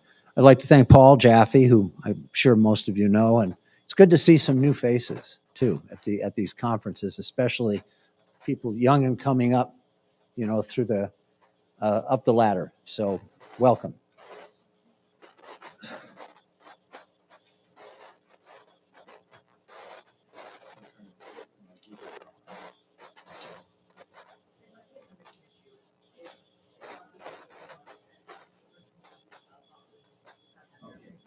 You're giving the presentation now. Yes. That's what he's doing, yeah.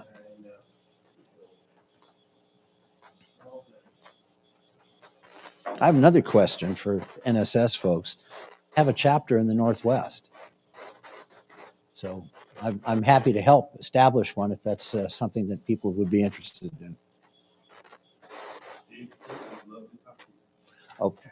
Oh, we've got Blue Origin, we've got Stoke, Boeing, of course. Well, I shouldn't say, of course. Pardon? I love Stoke. Oh, they're great people.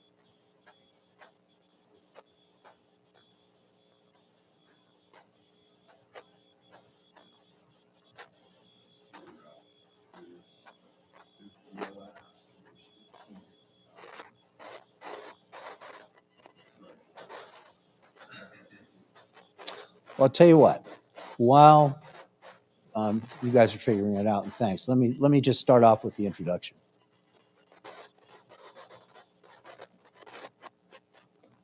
The text version.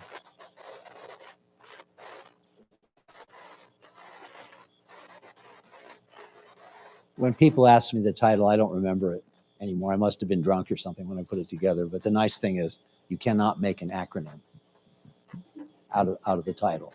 It's just not doable. So introduction in 63, Bob Dylan wrote The Times Are Changing. For those of you who were not yet on the planet at that time, the song and the times were revolutionary. And for people of my generation, that was the anthem of the 60s. In the same year, President John Kennedy called for the nation to pull itself around the national objective and mission of going to the moon. Of course, as many of you know, the purpose of that was to punch the Russians in the face. Of course, we were also trying to develop ICBM technology, which the Saturn was definitely not. So it was also the year that he was killed, and I think the nation lost in a lot of ways. So the times were changing, and this paper, we started on this about a year ago. And in the interim, so many things have happened that it just decided to shift base entirely and forget about all the ups and the downs and talk about what we need to do to move forward. If you have technical questions or anything like that, send me an email, but let's not take the time now. So my memory isn't what it used to be. I watched Apollo lift off on black and white TV with my girlfriend and her family. No, we're not together any longer. I was 18, and 10 years later, I was working at RAND. By happenstance, a much older guy became my mentor, Dr. John Clark. Some of you may remember him. He was one of the early directors of Goddard, and John single-handedly built the Tyros program.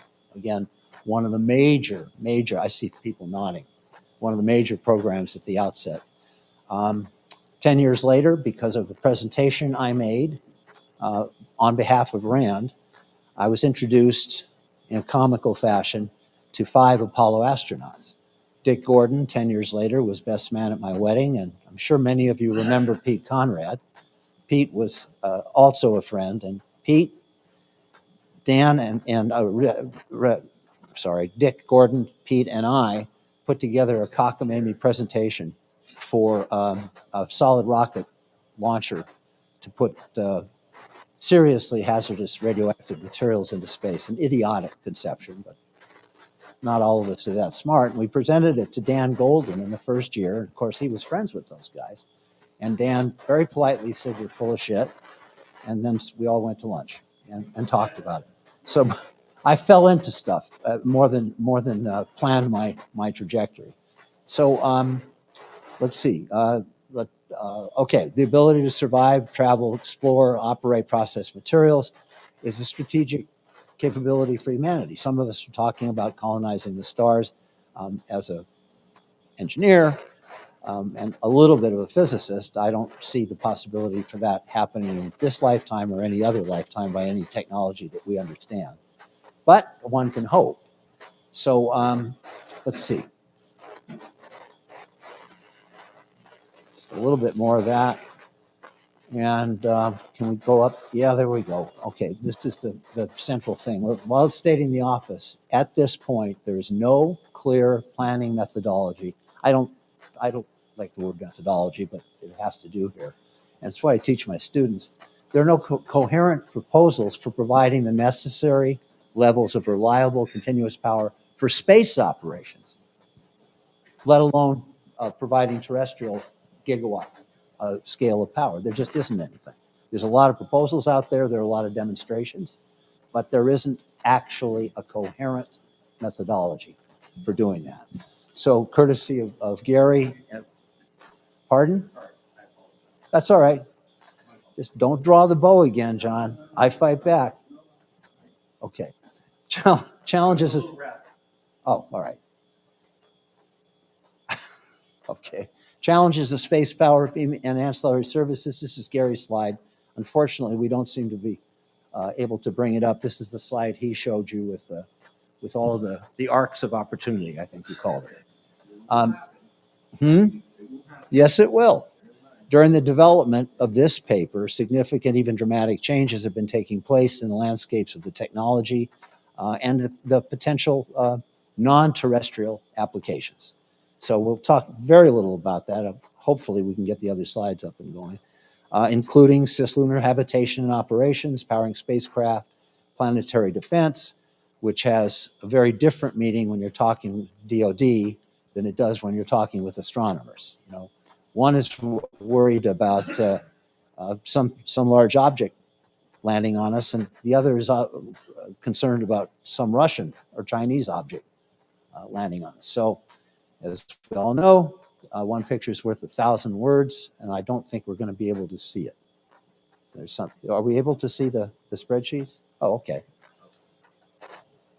That, yeah. These are just background. These are just charts. Oh, okay. Well, then you're not going to get to see the pretty pictures. So I'll go through this kind of. Oh, okay.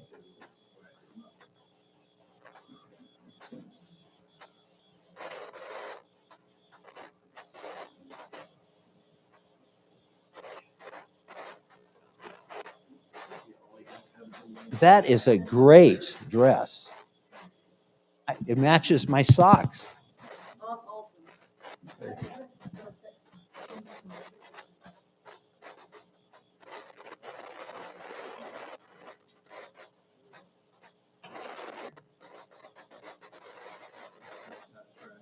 do, 12 up.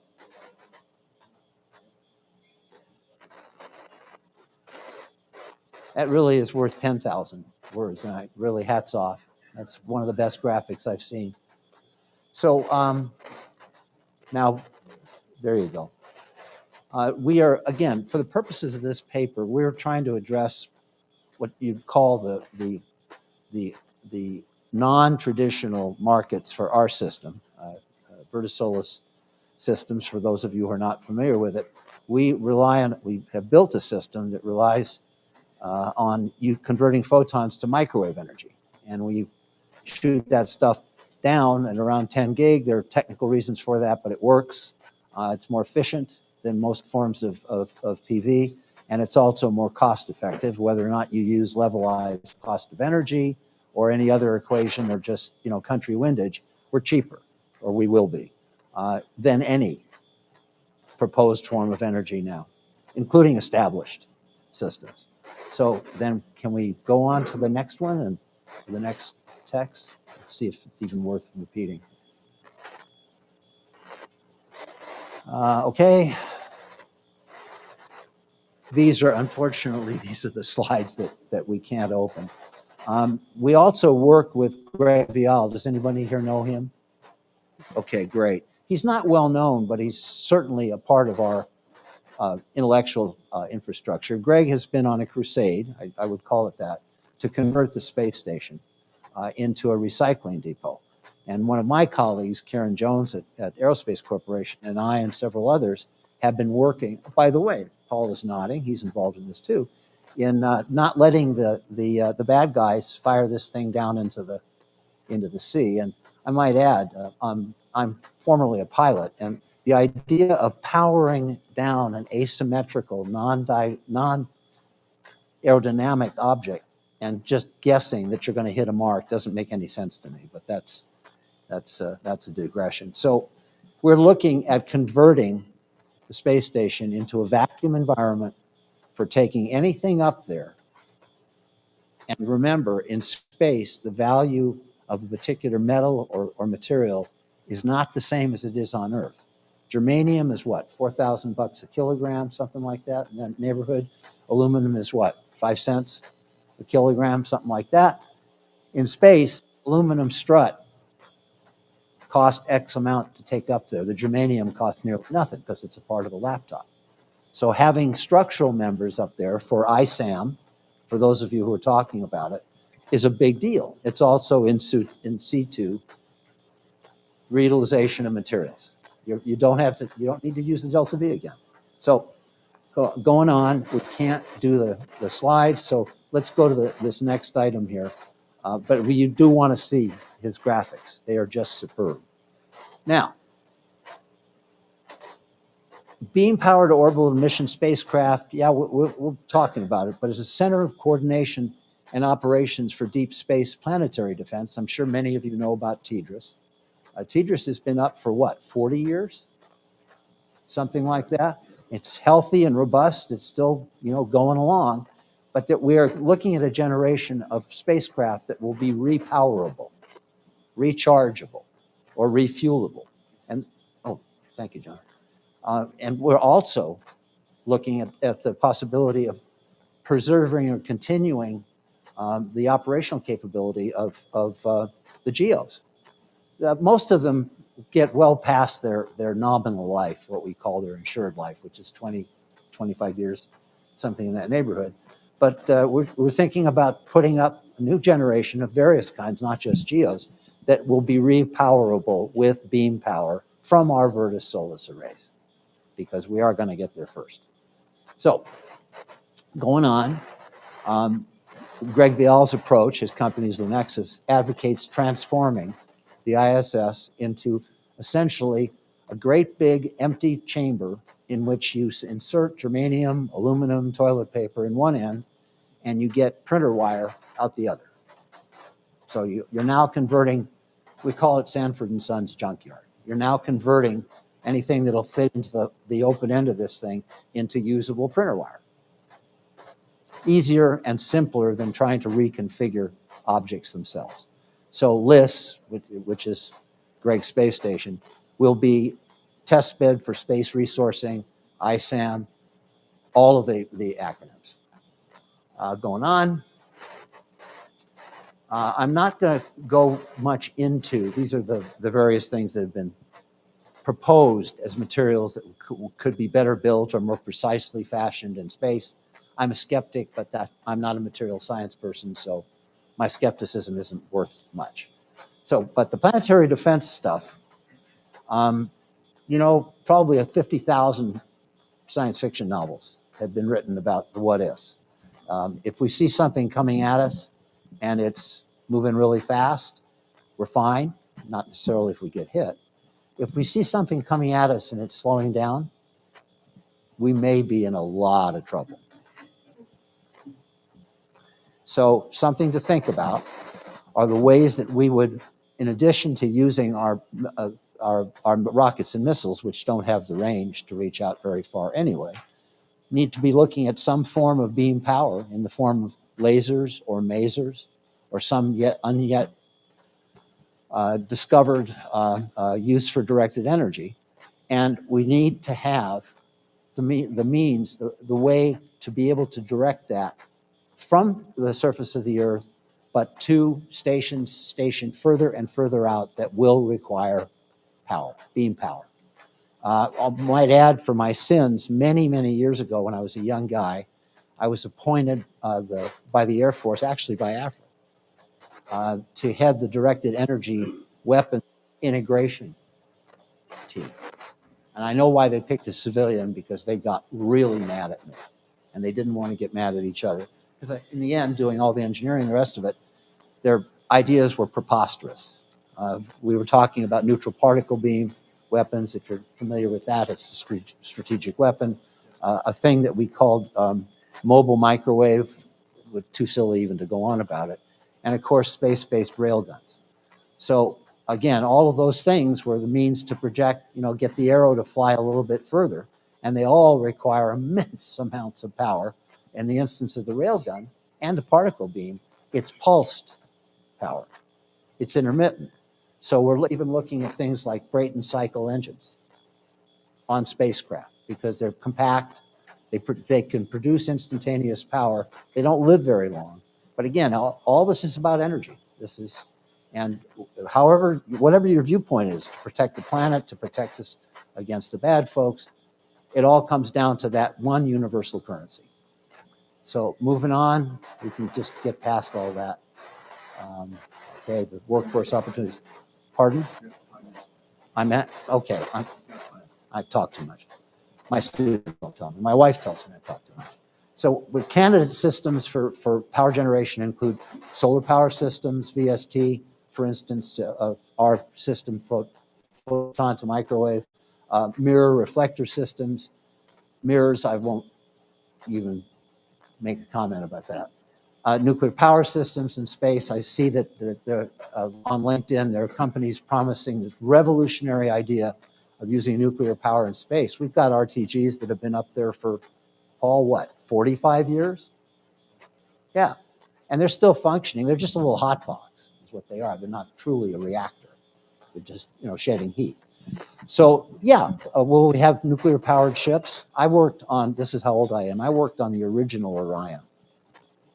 And talk about a goofball idea. For those of you who don't know what it was, it's a huge, heavy thing launched from the Earth, the surface of the Earth, that was sent up detonating small nuclear bombs. I'm not sure what the G-forces would be, boom, boom, boom, boom, boom.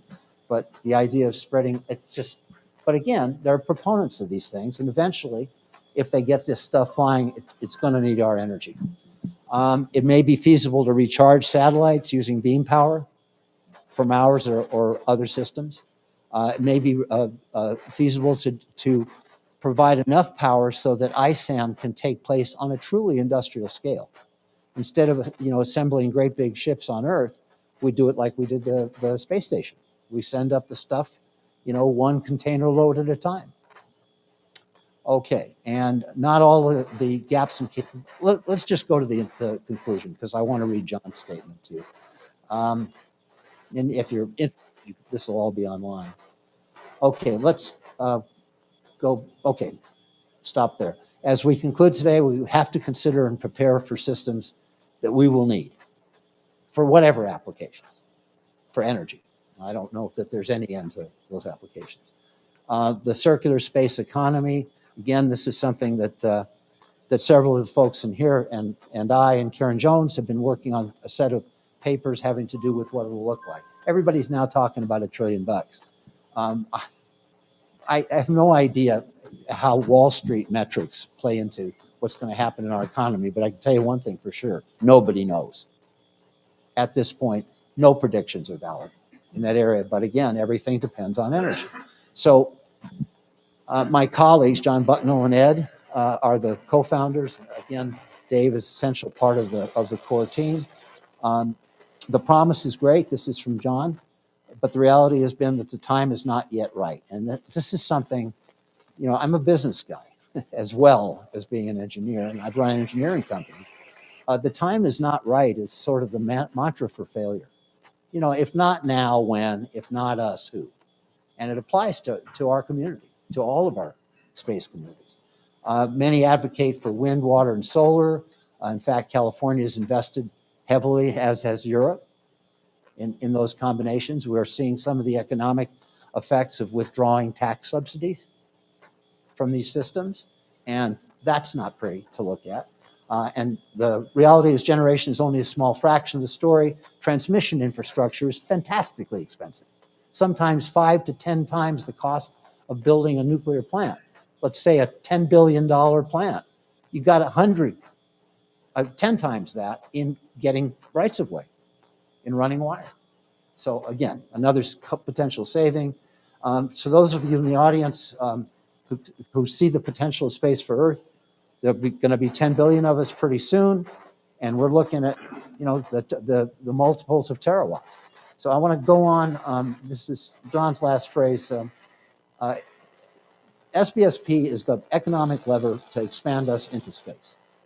This paper was originally about non-terrestrial uses, but it really doesn't make any difference. So for my part, we're in this session for one reason only, and that's space-based solar power. That's what we're all here for. We're all blind men and women roaming around the elephant, but each of us is responsible for all or more of the phases of necessary technical and political development. So abundant and cheap power, sustainable. Gary called me to task for using the word infinitely sustainable, but I'll throw it out there again. And can you run it up just a little bit more? There we go. As scientists, administrators, engineers, politicians, and investors, we're here to help fulfill the promise of space solar power, utilizing unlimited energy from the sun. Thank you.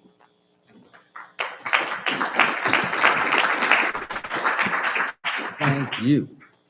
Thank you. Oh, I'm sorry, you didn't take a couple questions. Any questions? Well, that's a lot easier on thinking. Oh, I'm sorry. Shoot. Is there a standard body or are there standards that applies to beating power in space? There have been mentioned multiple vendors. Is it the same situation where I can't charge my car? on- What's your name? What's your- Scott Johnson.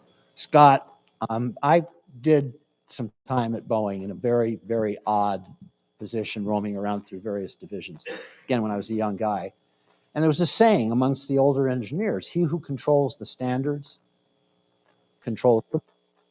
So if you're Sony versus Beta, again, this is before most of your time, but some of you may recollect that. If you are the standard setting body or the standards promulgating body, which I've been proposing, and many of us have been proposing for a long time, you are in the position not only to co-develop the technology, but to be licensing technology and gathering royalties from technology, which is perfectly legitimate. It stimulates the business. So yes, we need something like that. If anybody wants to get about the business of actually organizing something, I've got enough time that I would be happy to be arms and legs for something like that. I think it's absolutely essential for us to have a professional association, an AIAA of space-based solar power. I'd like to see it. Yes, Paul. Not a question, but a comment on that. I think one model to possibly look at for emulation is the Fusion Industries Association. I know so Fusion, of course, has a lot of activity, a lot of startups. Mhm. They have a very strong advocacy group on the Fusion Caucus. I didn't know that. Congress. What's their motto? Don't wait. Don't worry. It'll be here tomorrow. I'm not Sorry. But I would say, Don't worry, it's gonna it feels to me like. I agree. No, I'm saying that's the. Oh, that's their mantra. Okay. I know the Space Frontier Foundation is working on it too, but Yes. it seems to me that a Space Solar Industry Association, or call it what you will, reform that seems would probably add a ton of value. That is a very good suggestion. Now, of course, you're going to volunteer to help with it. No. Okay. Whoops. I got it. I thought I'd take it. Yes. So scroll down, like, earning efficiency for converting sunlight into kilowatts is 28%. How far, and that statistic is from like more than a decade ago, but as far as I'm aware, that's recent state of the state. What ratios are we working? It's not true at all. So it has updated. Oh, yeah. What's the current value of this? We're upwards of 30. Okay, so it has been good. Yeah. It's a different chemistry of solar panel. That's right. That's exactly what I'm wondering. If Yeah. you're talking about silicon, yeah, you're still at about 25%. Yeah. tops. But when you get into gallium arsenide, well, you're gonna get much higher efficiency. Yeah. Yeah, this is one. The costs go up, but not enough to justify not using the more exotic materials. Yes, that makes sense. And microwave efficiency is higher per watt. It's transmission efficiency. And look us up. If you think of questions afterwards, like, oh, well, anything at all, we have my bosses, John and Ed, are far, far more schooled technically than I am. But any questions at all, just go to our site. It's virtussolus.space and look us up and fire in questions. And we've got some good graphics.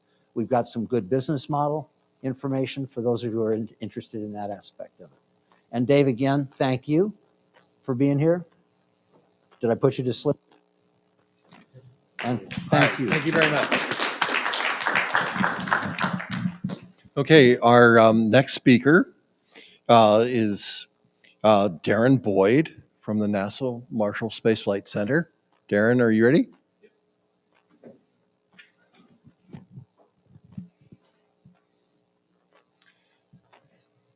In theory, you can drive it from this. Otherwise, if it's cantankerous, I'll help out. Surely it won't be containers.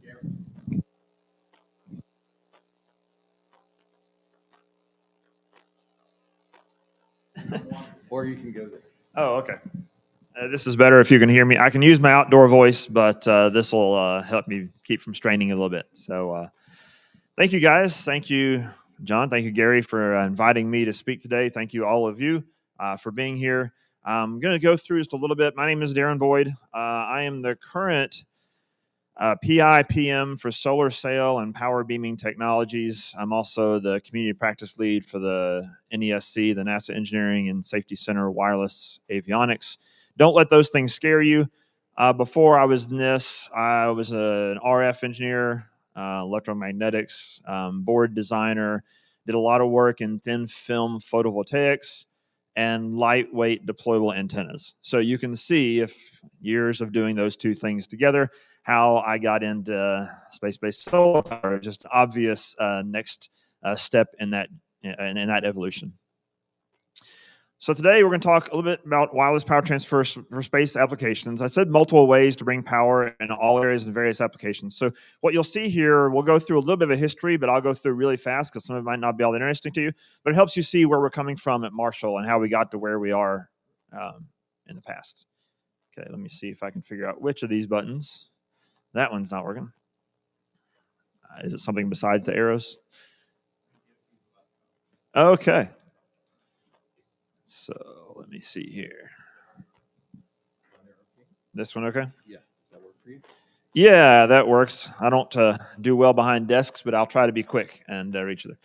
These first few slides, all of you guys know this. This is why we're here. So forgive me. These are for a little bit for the crowd who's not here because they know all about space-based solar power and where the benefits are and all those things. But just to kind of let us know where we come from and where we are now, it's all about power.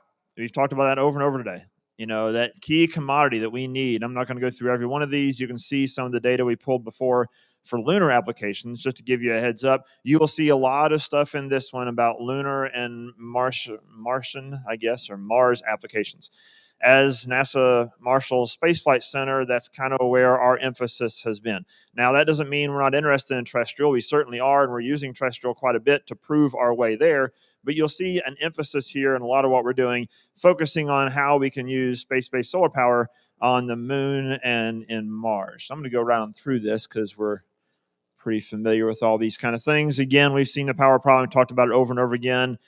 Current options, nuclear power, missions that only last as long as sunlight is available. We've all seen the news, and it's just makes me cry when we put something up to the moon, for instance, and only expect 14 days at most out of it, and then it's dead, and we don't expect it to come back. That's got to change, and we don't want to be stuck in the South Pole, where power is available. We want to be able to move everywhere. Nobody wants just that. Current thinking, none of us want cables. I can skip through this because we're familiar with it. And mobile surface nuclear reactors, we just talked about some of the challenges there. So this is just kind of a little bit of study that we did, and this needs updated. This is a couple of years old, forgive me. But we looked at what it would take, how much power do we really need, on the moon for doing the kind of things that we want to do. Small robotic rovers, Viper-sized robotic rovers, lunar bases, crewed rovers. These numbers probably need to be updated. But it's kind of a first cut at what we were looking at is how we get from where we are now to where we go then. Thank you. Cool. So let's move right along for the sake of time here. Again, this may not mean much to you non-NASA folks and things, but we have the Moon to Mars blueprint. We have all these things we pulled up. The short story of this is over in the blue box right over there. NASA's current plans just don't have an as-needed global power utilization plan for the moon. That's what we're trying to do. So let's skip along to something more interesting. We've all talked about this. What if we can provide power from anywhere on the moon or Mars from space? I think we all kind of know that's what we're here. We want to free ourselves from the tyranny of lunar night. We're all here for this reason, so I'm going to skip through this. This is kind of a snapshot of some of the missions. People say, well, isn't everybody going to the South Pole? Well, no. There's a lot of people that want to go to other places besides the South Pole. This is just a few little snapshots, but the reason that we need a global kind of solution. Now, one of the things that you'll see coming through here, we talk about space-based solar power, but there's a large part of this that's also looking at stepping stones, and specifically starting in the RF world with surface-to-surface beam power. So we're looking at specifically solutions that need higher power levels. Things like construction demands a lot of power. You don't want to be dragging a cord everywhere you go. but you're also not going to roam around the entire planet for a little bit, the entire moon for a little bit. You're going to be kind of in one spot. We're looking at those kinds of things as well. So let me get to this slide. So what does all this mean? All that's really to say that we are looking at a holistic kind of approach. We're putting two pieces together. We're doing a little bit in laser, a little bit in RF. We're even investigating some other things I'll touch on briefly with some of our collaborative partners. We're looking at, we really do believe that not only does space-based solar power have an obvious need in lunar and Martian applications, but we believe that all of these different methods of space-based solar power we've talked about all have their role and their place. So we are looking at several different things, laser, RF, and these things, because really it's not, in our opinion at this point, it's not a one-size-fits-all. Every mission, every application is going to have special power needs. Those power needs, some are going to be mobile, some are not going to be mobile, some are going to be high power, some are going to low power. There's not a one-size-fits-all. So we are doing a lot of things with a lot of different people, putting these pieces together to try to get to where we need to be. So if you'll let me give you just a brief, I will keep an eye on the time and make sure I don't go wander too much, but a little brief lesson about where we got to where we are here at Marshall Space Flight Center. So it all started, I told you I was the wireless avionics community practice lead. So for the last 11 years, I've been doing a lot of stuff in wireless data. That's kind of where I got my start, was wireless avionics. And if you're not familiar with what that means, imagine Wi-Fi, Bluetooth on a spacecraft. How can we use that? Looking mostly at data at first, and that's where our interest was. But then we started to realize there's a lot of applications for low power beaming within a spacecraft, within a habitat. So here's just a couple examples of some projects we had like 10 years ago. We did a multi-method wireless energy transfer sensor nodes. This was a sensor node that you could move to different places within the spacecraft, and it could pull power from RF sources, vibration sources, acoustic sources, solar sources, whatever it had, so you never had to put a battery on it, and you never had to run a wire to it. We also looked at, what about fuel tanks? One of the big issues with fuel tanks is once you start putting holes in the fuel tanks in order to run sensors in fuel tanks, it's a big problem. You have a hard time keeping them at the thermal levels you want. So we looked at some wireless power solutions for getting inside of fuel tanks. So you can see where I'm going here. As this kind of builds, now we're getting a little bit more fancy and I won't spend too much on this next slide, but this is a alternative method that we kind of looked at with our colleagues from Tennessee Tech, where we had a quasi-wireless capacitive power transfer. This was basically a robotic arm that you could disconnect and reconnect, and you never had to connect wires. It did its power and data all quasi-wireless, and if you want more information on that, I'll give it to you. But let's get to the Boeing paint that you guys are interested in. This is another thing they're working on right now. We're looking at some collaborations with them. They've done some testing here on Earth, terrestrial testing about through the soil long-range wireless power transfer. So we're looking at that and whether or not that's a good solution for Mars applications or lunar applications. So let me get to the stuff that you guys are probably more interested in.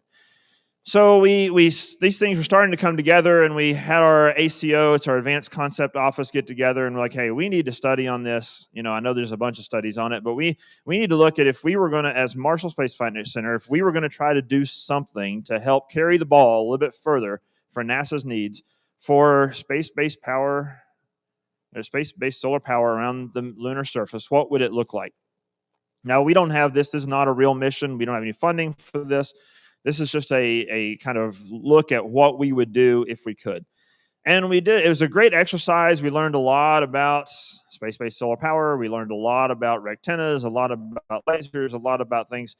And we kind of came up with this plan on what we would do. If we could do anything as just a quick little demo to show that this works, what might we do?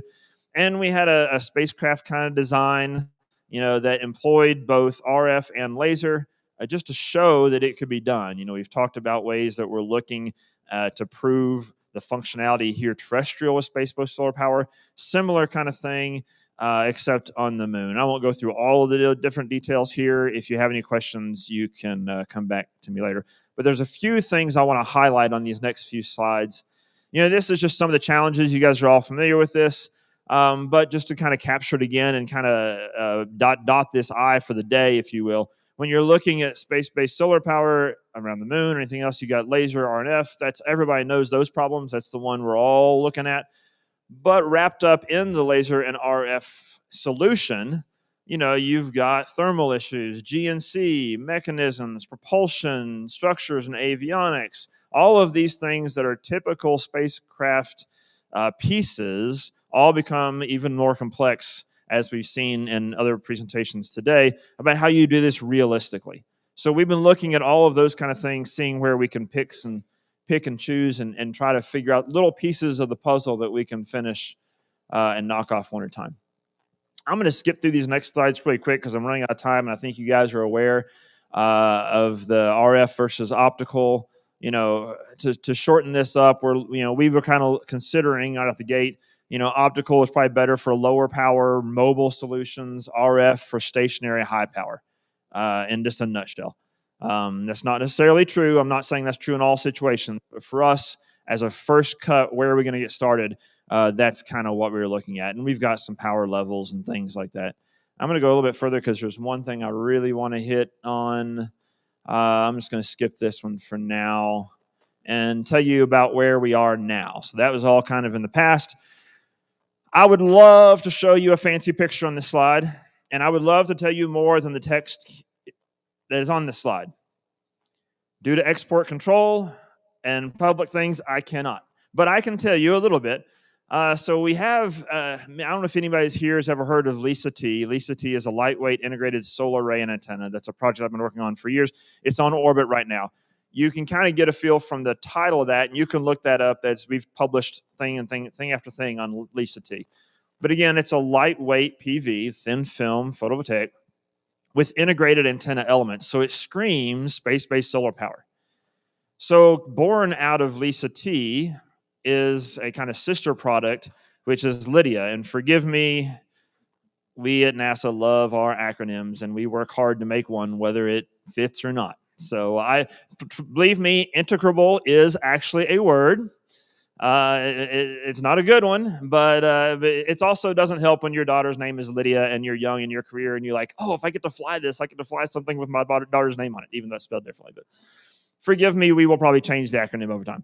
The big thing here is this Lydia, this lightweight deployable integrable array, antenna array, is really, we designed this for deep space or at least L1 communications needs. So we were looking at a thin, lightweight, extraordinarily low mass, slow stowage volume, deployable antenna that's extensible to very large antenna arrays. I mentioned earlier I'm doing solar sails. So we're looking at things you can integrate into a solar sail. And if you don't know what a solar sail, S-A-I-L, is, see me later and I'll get into that.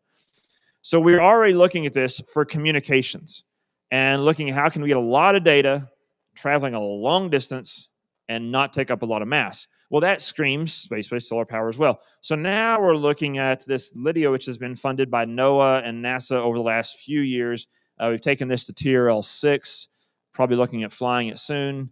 I can't go into more details than that, but I can tell you the sizes relatively. We're looking at, we've already done maybe 0.6 by 0.6 meters, and we have a 1.3 by 5 point something. It's basically 6 square meter version that we've prototyped. We really want to take that and work with some key partnerships and see what else we can do. So this is our current project now, a space-based solar power technology demonstration for dark regions and high power applications.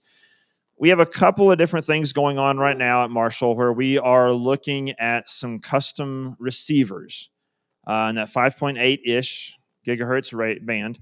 We're trying to build off the success of Lydia and see if we can use Lydia, which was originally designed for data. Can we use that as a rectenna? And what can we do to put in place some key partnerships so that we're going not just from playing in the lab to real demonstrations? And we've got some of those started and really excited about what's coming along then. Next year, we're also looking at doing a custom transmitter design. So that's upcoming. Right now, we're working on the receiver this year, transmitter next year. Now, as far as laser, and I'm really running out of room, but we've got a ton of stuff. I'll just say see me later, because if I tried to list the stuff that we're also doing in the optical realm, it would take a little while. But we have partnerships with industry, academia, other government agencies. We've been looking at dual use receivers, monochromatic illumination. We've been looking at all kinds of things. We're also looking at our dual use. We've done some future partners on dual use using photovoltaic solutions. I won't go into all this, but there's a lot of things right now that Marshall is partnering with others on to try to, like I said, we're trying to get both pieces of the puzzle so that when laser makes sense, we use laser. When RF makes sense, we use RF. At Marshall, one of the things, like I said, we're looking at that construction aspect. And for us, we're moving kind of away from the lasers and more into RF for the lunar construction. But we also have rovers that want to go all over the Mars and lunar surfaces. So we have this as well. And we're really, even the last little bit, technology has changed on this so much that even our defining line as to how much power, where the power breakage is between going from optical and RF, even that keeps shifting because technologies keep moving. But anyways, I got 8 minutes. Okay. So if we got 8 minutes, I'll go ahead just to give a little more time.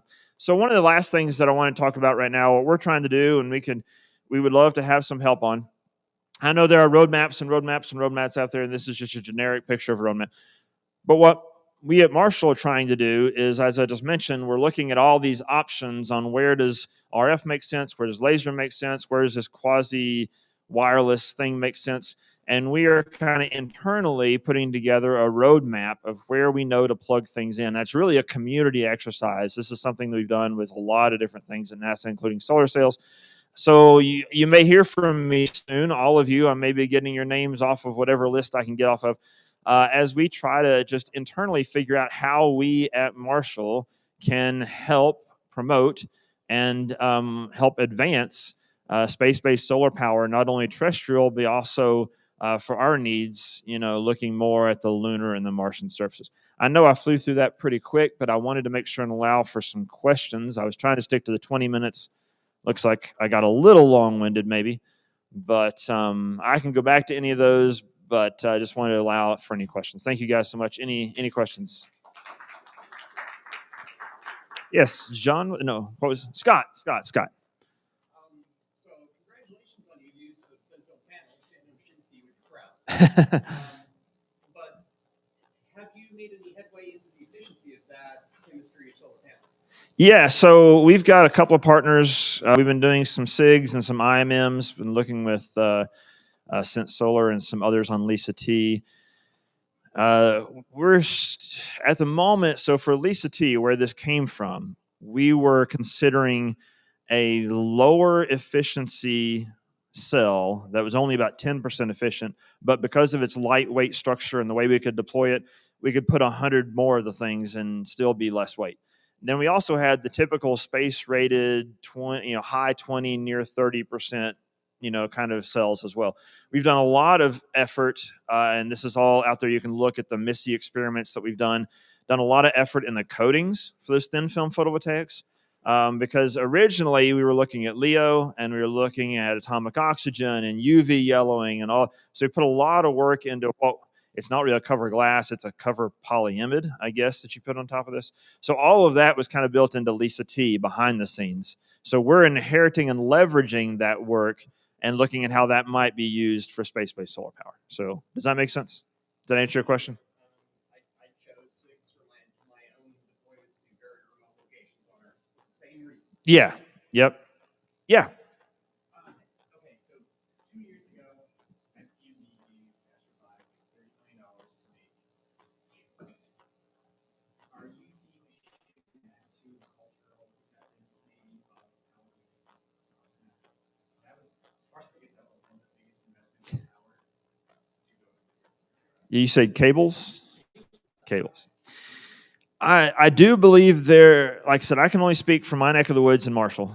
But I do believe that there is a shift, and I believe that we will start to see in the upcoming architectures, lunar architectures and Marshall architectures, a more openness to at least a combination of technologies. So again, just as we at Marshall are thinking there's little pieces, there's a specific application for each need. I think at NASA as a whole, and I'm not speaking for all of NASA. If any of you are recording, this is just my neck of the woods at Marshall. I'm not authorized to speak for the whole agency.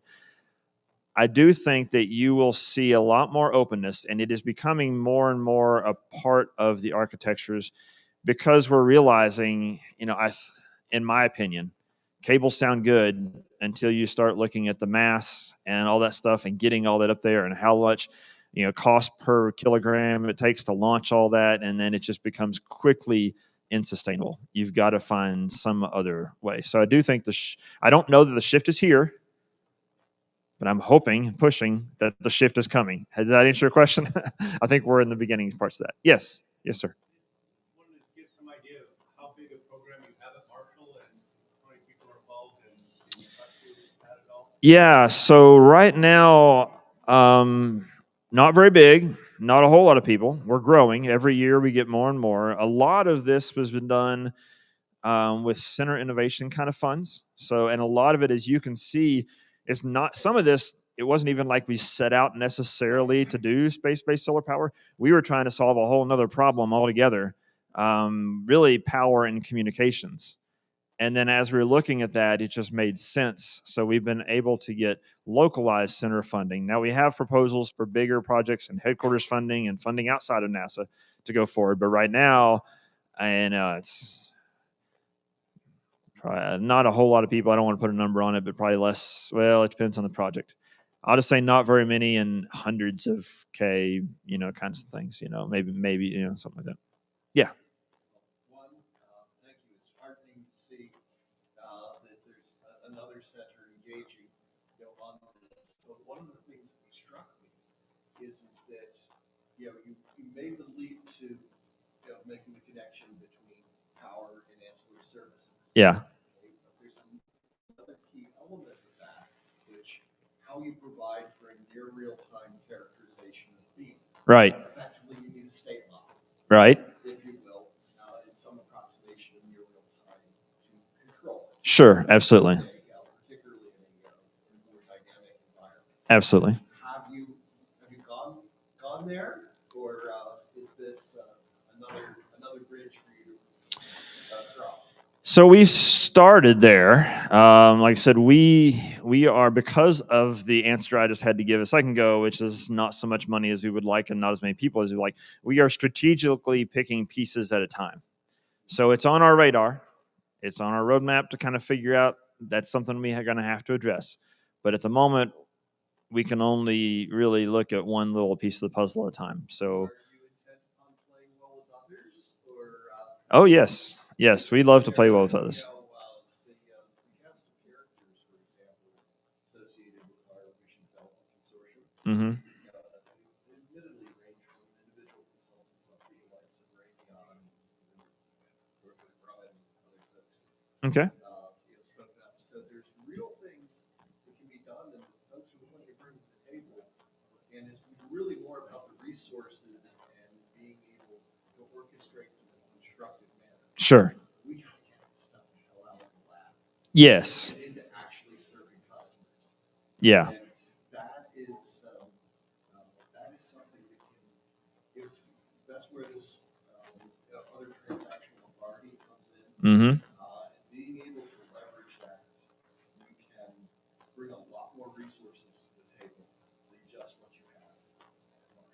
Yeah, and that's the big takeaway of this. I didn't really say it, but I kind of interweaved it or implied it. Every step of this, we have partnerships with somebody. And we are looking to grow our list of partnerships. This is, we all know this isn't something Marshall can do on its own. If any of us could do this on our own, it'd be done already. But, we're always looking for more and more people to join with and partner with. And there's a lot of different ways that we can partner. And I think that's what we're going to have to do as a group and as a community. So Thank you very much. thank We you. may be able Appreciate to it. Catch up one or more questions. I Oh. have his whole slide, but Oh, sure. yours go away. Oh, okay. Yes. Any other questions? Yes.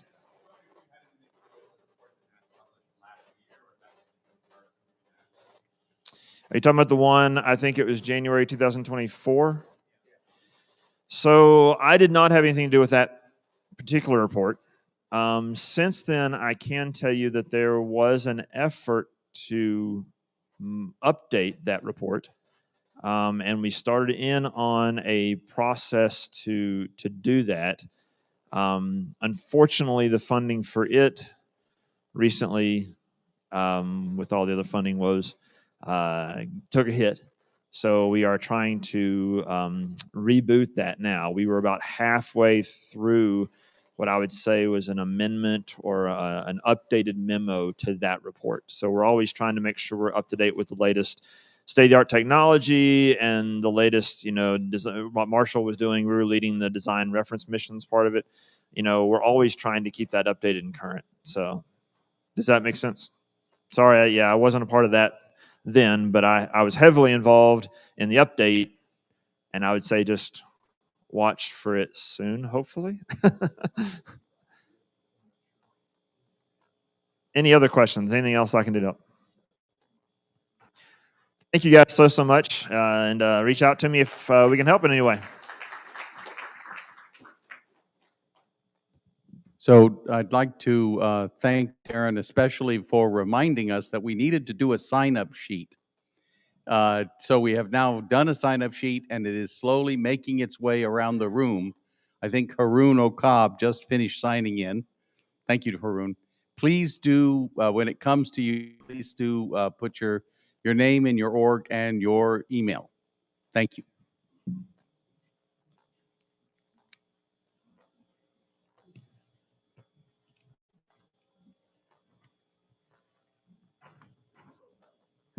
Where is it? It's there. It's there. Ah, thank you.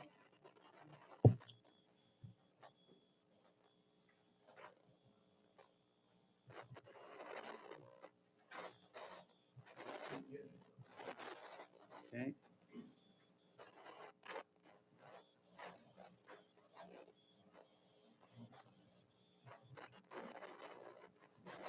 Okay, good.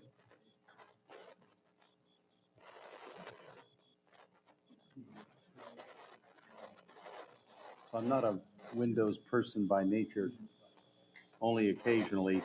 Where is the full screen? Right next. Oh, thank you. Obviously that's full screen. Okay. So,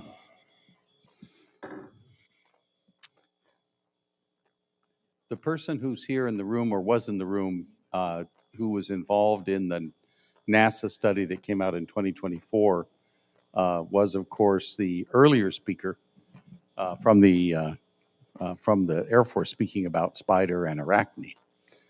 So Nick Joseph. I'm going to hope not to take the full hour that's on the agenda for this. I will try not even to go to 6, because I know everybody would like to go to dinner and maybe, I don't know, does anybody know whether or not the NSS has organized a reception for this evening? So there is a reception. What time does it start? So we'll get to.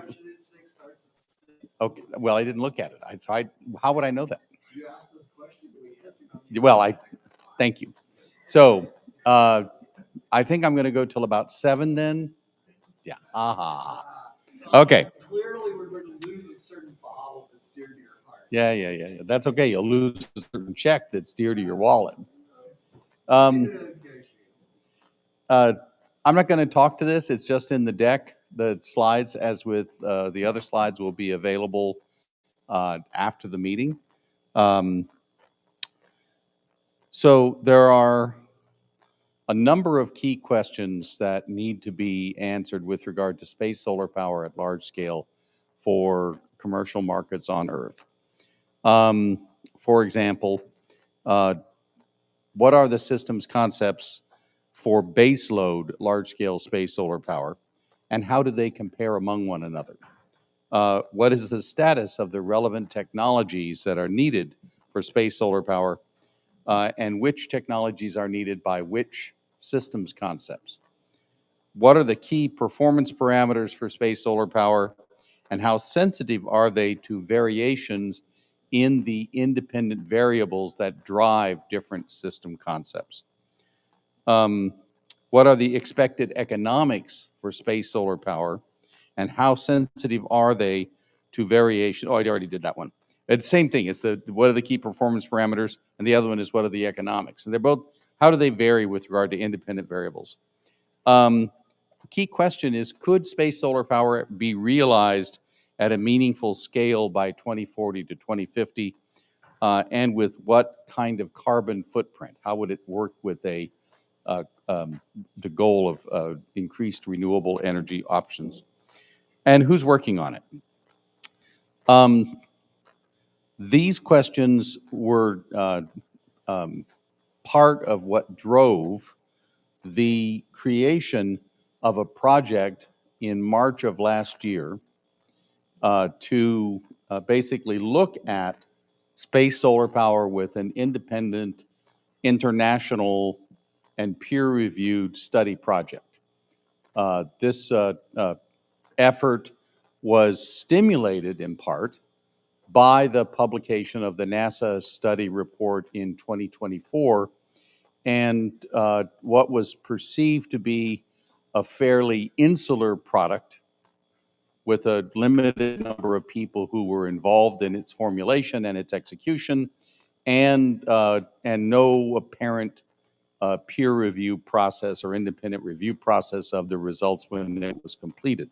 But this is not intended, and it has not evolved as a response or as a rebuttal or anything else. It's intended to be a standalone and really a broader consideration of space solar power for commercial baseload power on Earth. This is the goal and the objectives. I've just told you what this chart says, so I won't spend time. An earlier version of this deck has been presented at the ISDC 2024. It's been presented and discussed at the Space Settlement Summit. So it's been discussed and presented at various international meetings as well. This is an international meeting. And so I'm cutting out from the front about 3 hours worth of material, which has already been presented at other meetings and events. So, and I apologize for that. There have been, like I said, several international meetings, several NSS organized events. So if you want to dig those out, or you want to see the full set of slides, please let me know. This is the study methodology that's been followed, and it's been followed this is the one that we started with. It's been followed with a fair amount of rigor. Background literature research, there are going to be literally hundreds of references tagged in the document, the final report, so you can see what came from where. There was a significant effort to identify and to organize a taxonomy for space solar power system concepts so that there would be a framework for evaluating those and among those options. That included the identification of key technology choices for different SPS systems concepts. There was a preliminary assessment of concept of operations and technologies, which informed a triage. We started with about 36 different system concepts. We ended up with 5+1. And I'm not going to go through the lengthy process that was involved in that or all those details, but I'll show you where we started and I'll show you where we ended up, because the principal thing that's ongoing now that I'd like to brief you on is an effort over on the right, which is to define in greater detail a set of selected space solar power system concepts and to conduct spreadsheet level systems analysis, but physics-based, on those system concepts. Ultimately, there will be a final report. That final report is in preparation. It's at about the 85% level, maybe 75, but it's in that range.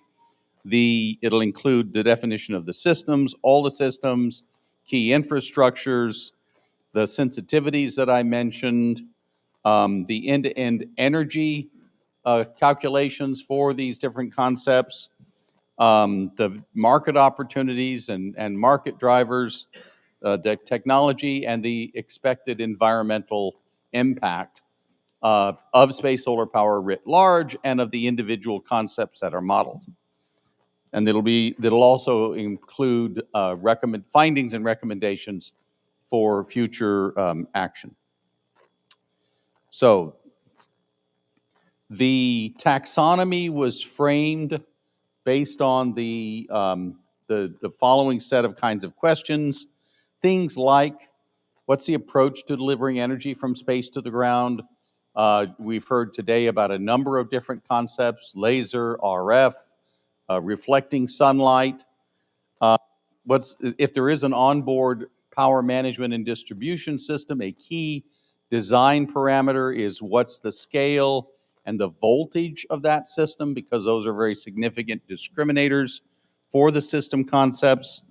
Is there a use of rotary systems? By that, I mean, space solar power systems that are delivering energy to Earth tend to like to have one part of the system that points at the Earth to deliver the power, and another part of the system that points at the sun to transfer sunlight to the energy, solar power generation energy conversion part of the system. Is there a rotary system? If there's we heard earlier about the baseline concept for the Arachne, or in the longer term, it has no rotating system. So that's a discriminator of that versus, for example, as we'll talk about in a moment, the 1979 reference system, which had a large, very high voltage, very high current rotating gimbal between a solar array that pointed at the sun and an active RF system that pointed at the Earth. Is there active thermal or not? Is it passively cooled, or are they active plumbing to cool the system? Are there separate radiators with heat pumps and heat pipes? Is there an active type of structural system? Or rather, what is the structural system? Is it stick-built? Is it deployable? Is it modular? Is it thin film? Is it inflate? Those are discriminators. Does a robotic assembly, or is it kinematically deployable? Is there a separate in-space infrastructure assumed for the system concept, or is a system concept basically in some fashion self-assembling? That's a discriminator. What type of solar power generation? PV, solar dynamic, solar pumped lasers, mirrors, what is it? What is the input? Is there some kind of reflectors, or are there no reflectors? Is it a single large reflector, or is it a multiple smaller reflectors? Is it one platform, or is it many platforms? Is it a few platforms? How many platforms are there? One topic that we identified last year was predictability. Is the space solar power that's going to be delivered predictable or not? And if it is predictable, on what periodicity? There was a nice comment earlier about the power opportunities for ground-based solar being extended by ground energy storage, but the energy storage systems are good for about 4 hours at this moment. As you get larger, if you need longer times, then you need much larger energy storage, and you would need much larger ground-based solar to feed the energy storage, particularly if you're in an environment like we heard this morning, like London, where it can be overcast for weeks at a time. And a special question, does it use extraterrestrial materials, or does it not? So those are the key questions that were used in formulating and basically parsing the 36 concepts as set. And there was another one in there which is a background, which is, does it support ground-based markets for baseload commercial power? If it's something that is doing something else, even if it's a space solar power system, then it's not really part of this assessment. So there was one concept that was put forward, which is for weather modifications. This study is not about weather modifications. We heard just moments ago about energy for the moon, perfectly legitimate space solar power application, and we heard earlier for energy for satellites, all perfectly legitimate, but it wasn't the purpose of this study project. This is the taxonomy of space system concepts that were identified. I will just go through them really quickly, and I won't go through them in detail because that was that longer briefing from last year. First, there were the simple reference type concepts. This is basically a huge conventional satellite, has on board pretty high voltages, large rotating couplers. Then there was a set of systems concepts which attempt to get away from a single large coupler. That included the Sun Tower from NASA in the 1990s. It included a new concept which was looked at by ESA over the last couple of years.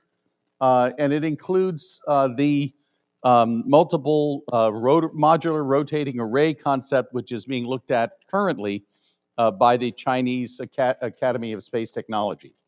There are concepts that involve large PV arrays and reflectors that redirect sunlight onto those large PV arrays. There are laser concepts, either electric lasers or solar pump lasers. Oh, thank you. Well, I can put it there. I actually am facile. Do you have a real pointer? No. It was funny. There's a whole class of concepts that are sandwich type concepts that don't have pointing systems. We heard about two of those already. The one which is being looked at by JAXA and by the Japan Space Systems. Also, there are other concepts that are similar. There are system concepts that are related to Type 5, the sandwich module concepts, but they add a reflector to the local power management sandwich module type concepts. There's the mirrors, reflector concepts that just reflect sunlight down to the Earth. And there's those that involve lunar resources. So those are the 8 food groups. And there's 5 types of receivers that were looked at or identified. One is a receiver, which is a rectifying antenna, could be of agriculture, could be above a remote area like a desert, could be above water, either a lake or offshore, could be PV arrays for space-based laser concepts, and that could include either tailored bandgap or dual-purpose PV. Dual-purpose means it has to convert sunlight as well as the laser from the satellite. And there's the idea of an interlocutor, an intermediary that would be in the high altitude to be above the wet air. And this is the diagram from a concept by Dick Dickinson.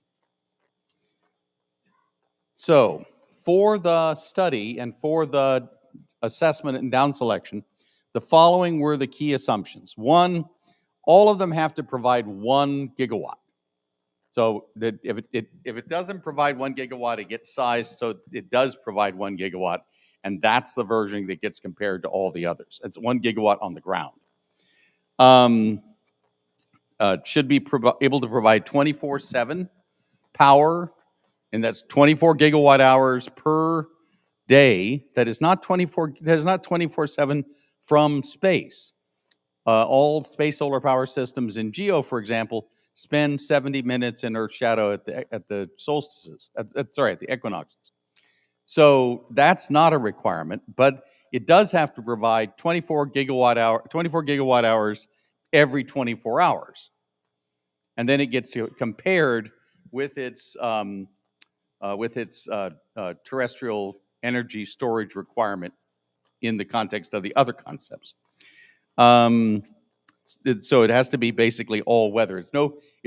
Was not acceptable or not desirable to be subject to bad weather for weeks at a time. Too many people live where the weather is wet. It was raining here earlier today, by the way.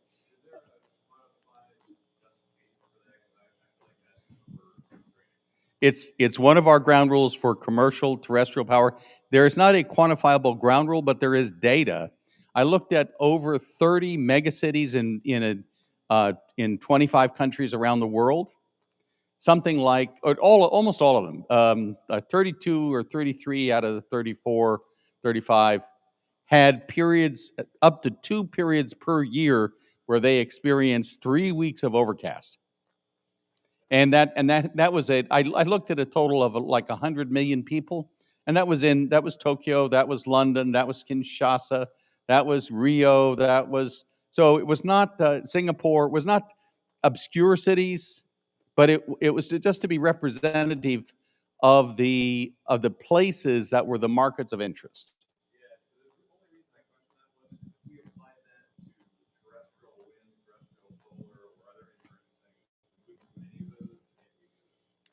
Well, and terrestrial solar and terrestrial wind basically came into the market during the last 25 years with the understanding that there was coal available, and there was oil available, and there's natural gas available.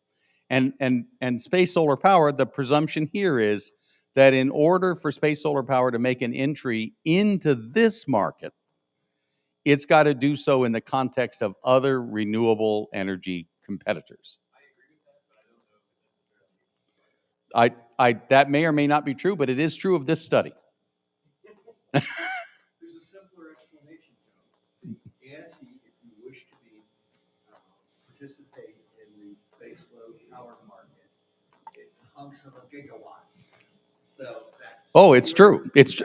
And you got it. And well, that's true. Dance around it. That's true. And the gigawatt is a small fraction of all the megacities I looked at in terms of their power requirements. That's just the hunk. That's right. All of them were assumed to use a common Earth to orbit transportation system, and that's just for the sake of the study project. That was not a discriminator per se, and all of them were driven to use some kind of best expected Earth affordable in-space transportation system concept. This was the.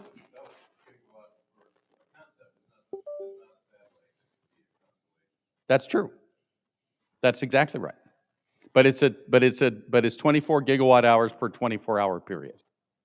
It doesn't have to be all at once. Okay. Yes, please. So we have access to the sun. What are we thinking of the launch point where it is the sun all the time? We actually looked at a concept like that, and the dilemma is the distance over which you have to do the power beaming sizes the system up to the point, and this gets the Sun-Earth Lagrange points. Those are at 1.2 million kilometers, and the distance, the physics of wireless power transmission drives you to an extraordinarily large transmitter and receiver in those cases. Unless it's laser, in which case you can't get power if it's overcast. Okay, so as I said, I'm not trying to go back through that part of the study. That was last year. I'm just trying to get through to tell you about where we are. So we ended up with 5 types that were down selected to, plus an updated technology version of the 1979 reference system. So the concepts that were dropped were in all the types, type 1, 2, 3, 4, 7, and 8, that were judged to not be attractive. I'll give you one example, even though I'm not going to go back through them, but just as an example, system concepts involving large-scale manufacturing on the moon are very interesting, very attractive from an energetic standpoint, and they have no prospect of becoming technically and economically feasible during the next 20 years. There's too many miracles that have to come into existence in order to make lunar-based solar power satellites feasible in that time frame, or lunar surface-based space solar power systems feasible. Some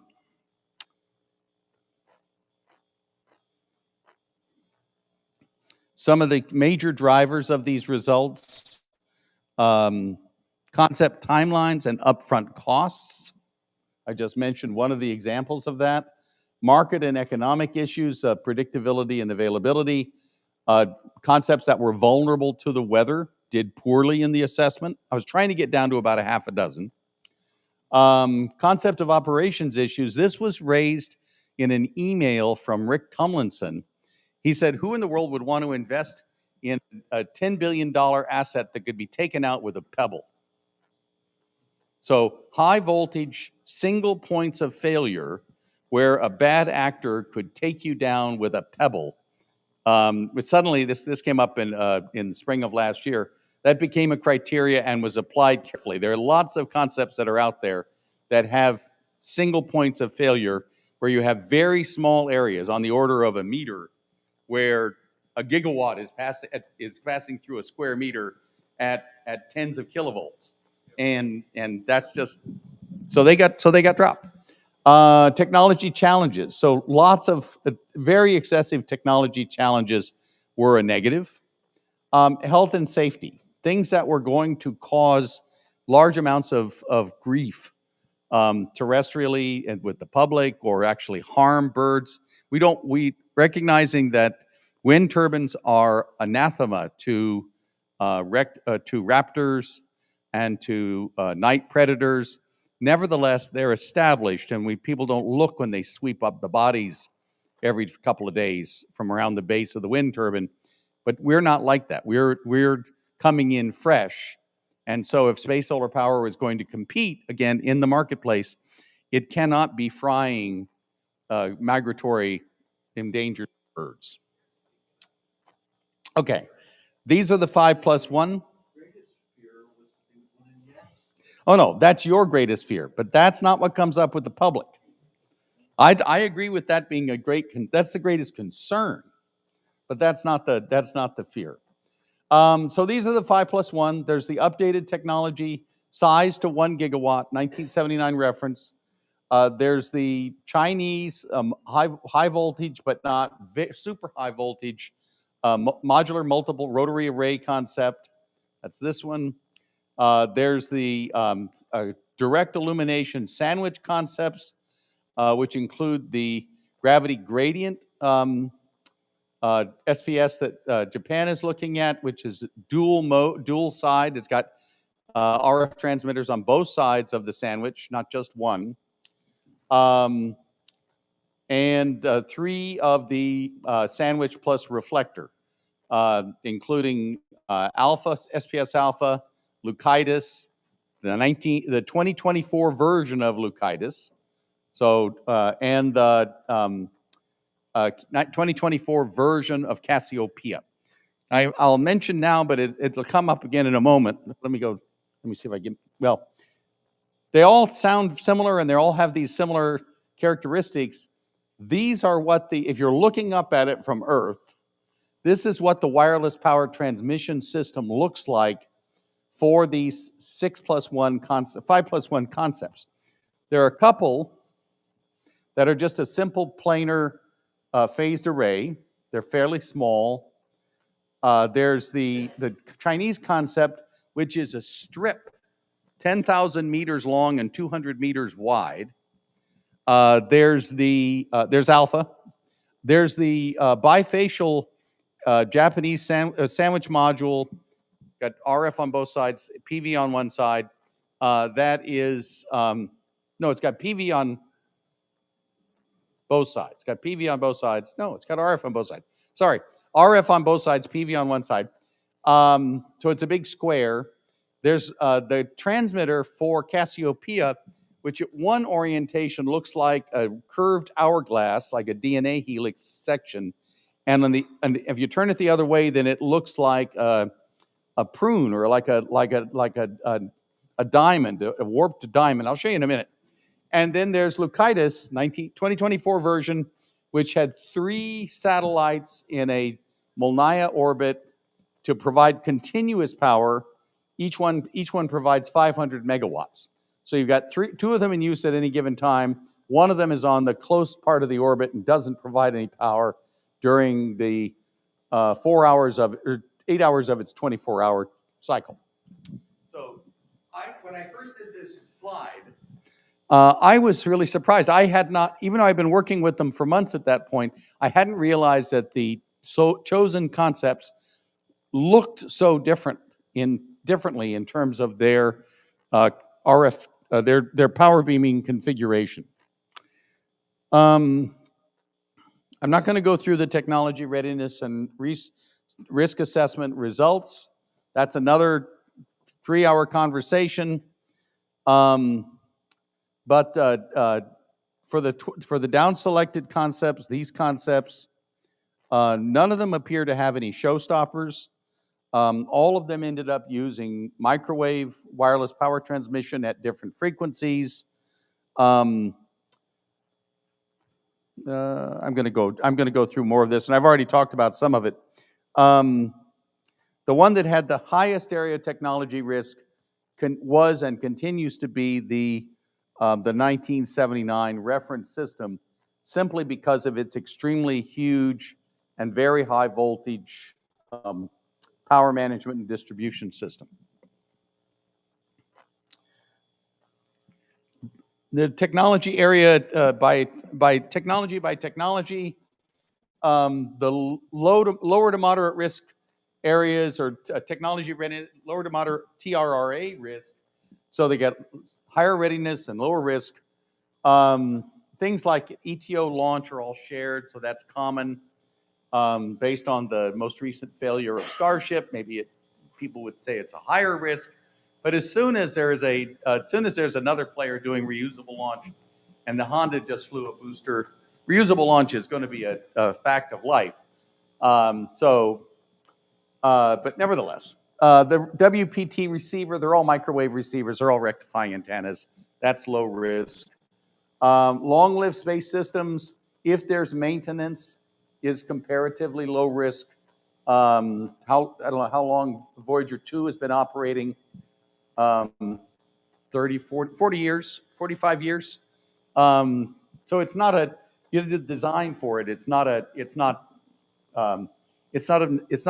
technology limitation that low Earth orbit small sats die so quickly. It's by design. They're supposed to die quickly. The transmitter itself is, generally speaking, fairly straightforward. There's one exception. The 10 gigahertz frequency choice for Leucidas is a little bit higher risk. The helix twisted open space frame WPT system in the UK, Cassiopeia, is higher technical risk. They've gotten it to work, but they have very ambitious goals and objectives with regard to mass, specific mass, for that system concept. The bifacial PV and WPT concept is somewhat higher risk than just a simple sandwich. Solar power generation using PV, generally not high technology risk, or it's good technology readiness. There are issues obviously associated with specific mass and associated with temperature. Generally speaking, compared to years past, in-space refueling and servicing is easier than you might think because, and this is one of the major study assumptions, reusable two-stage to orbit vehicles that are refuelable in space, like Starship, not Starship, but things like Starship, are expected within the next 15 to 20 years to be able to take and return payloads from high Earth orbits with refueling and return them to Earth. Now, if you can do that, it basically short circuits the whole argument that you can't do in-space systems with in-space servicing until you've got all the infrastructure for in-space refueling and servicing of an orbital transfer vehicle fleet. You just no longer have to have that because you can send out your OTV out to GEO and it comes back and it nestles itself back in the bay of a reusable launch vehicle and gets brought back to Earth for launching again, refueled and fully serviced and cleaned up and everything else. So that's the assumption here. And so that's a relatively low technology risk in that context. Moderate, propulsion, navigation, and control depends on the platform requirements. The free-flying ones, where you've got to come in like a mosquito and land on just the right spot, those are harder than crawling ones. Structures, dynamics, these are all huge structures. They're all going to have dynamics and controls issues. Oh, obviously, I need to be more attentive to my computer, to your computer. Higher risks, things like the platform level optical systems. Some of the concepts require kilometer scale flat optics. That's really hard. Some of them require very high voltage, like the 1979 reference. That's really hard. Some of them, 1979 again, requires extensive human operations in GEO and with EVAs, and that's really hard. And it's not that we can't solve it. It's saying something is really hard is not to say it's not solvable. It's just to say it's more technology risk and it's lower technology readiness than other options. So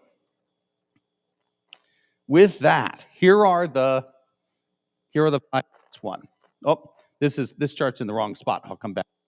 Okay, so a great deal of this was all done in order to allow modeling of a handful of consistently defined system concepts.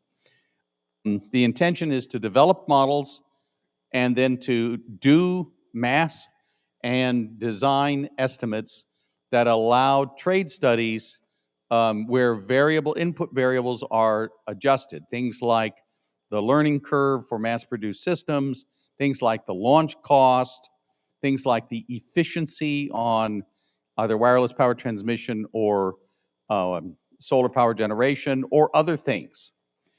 So that meant that the model has to be sufficiently modular to allow different concepts to be modeled consistently and not necessarily correctly, but in a way that allows them to be compared. How am I doing on time? Okay, good. I'm doing okay. This is a diagram of space solar power at a system of systems level. This is a daunting diagram because it's got all this stuff in it, including ground infrastructure and in-space transportation infrastructure and space assembly maintenance and servicing and wireless power transmission and market interfaces and the space platform. A diagram that was being done of the natural gas industry and the energy provided to Japan would be very similar in terms of its level of complexity, especially with gas coming from, the American Northwest or from Australia, and then being piped and then chilled and loaded into tankers and then tanked sent as liquefied natural gas, on and on and on. So this is a complex diagram, but it's not unthinkably complex. It's just different. However, in order to do the modeling, and this is a new slide, it's necessary that specific technical information be available in order to develop a model and to do it across the 6+1. And so what's been done and what you're going to see in a few moments, it's not intended that these models are 100% the system concept that some player in the 6+1 or 5+1 that they're looking at, because that's just impossible. And changes were made during the course of last year on system concepts that started out in the study and then they got changed. So there's no way to do a study on that basis. But it is intended that the models would be not inconsistent. i.e. that the system concepts and then the models that were developed should be obviously related to either the launcher or to the solar power satellite or to a rectenna or what have you. So that's one thing. Another thing, it turned out once I got all of these system and I only realized this a few weeks ago, and it's stupid because I should have known this immediately, but it just didn't occur to me. All of the new concepts are in the near field. Now, this won't mean anything to people who aren't expert in the field, but basically for RF systems that are operating with a coherent, with a wavefront that's been created by some appropriate means, either with a phased array or with a dish antenna or some such, they're either in the near field or they're in the far field. And there's a transition point which is mathematically defined. And this basically has to do with whether or not the shape of the received spot is approximately a Gaussian with side lobes, or it's some other shape that can be controlled by the sender. And this is essentially the way things are for radars. This is why radars can operate the way that they do. And so what it turned out, we always sort of assumed everything's in the far field, and that means we've got to send a tapered beam, and then it's going to be a Gaussian when it gets to where it's going. All of these concepts are in the near field. And so it means that you have much more control over the power density and the shape of the power density at the receiver. The only one that's not in the near field, that's still in the far field, is at 2.45, it's the 1979 reference, which was the canonical version. It's a 1 kilometer diameter transmitter at 2.45 gigahertz. That's about 12 centimeters at 36,000 kilometers. It's in its far field. All these other things, they're either larger or they're at 5.8 gigahertz or both. And as a consequence, they're in the near field. So that makes a very big difference in terms of calculating everything. This is the overall architecture for the model. There's a section in each. There's a set of 6 models, 5+1. There are separate worksheets for cost estimation, the cost estimation relationships. There's a physics worksheet. There's some engineering relationships. There are spreadsheets for defining supporting infrastructure and the ground segment, things like the rectenna. And then for each SPS, there's a sheet for sizing and counting basically how many types of each building block module there are in each system concepts. And then there's integration, where all these different pieces get drawn together and counted. Then there's the end-to-end energy conversion pathway from the incoming sunlight to the outgoing RF, with sizing of each step and the characterization of how much is the atmospheric attenuation and how much is the RF efficiency on both ends and all those things. There's a sheet for cost estimation. At this point, there's a count. How many struts are there of this size? How many modules are there for solar power generation and of what size? How many modules are there for wireless power transmission and of what size? What is the attitude control requirement? How much propellant is that going to require on an annual basis? And. So all of that goes into the cost estimation. Then there's a sizing module for CONOPS. It draws in then the infrastructure information, like how many launches, how many transportation cycles for in-space affordable solutions, how big is the ground segment. And here, I came to discover that each of the system concepts, because they're all in the goddamn near field, had radically different power densities, RF power densities on the ground, and most of them were unsafe. But because they were in the near field, I just applied a restriction and said nobody's going to be above 230 watts per square meter. I chose the number that came out of the 1979 study. So, and that means that the Rectenna is larger for system concepts which otherwise could be delivering 500 watts per square meter, like the Chinese do, or a kilowatt per square meter, like the Japanese 9 square kilometer transmitter. So, and then from that comes the analysis of the case studies. That's ongoing now.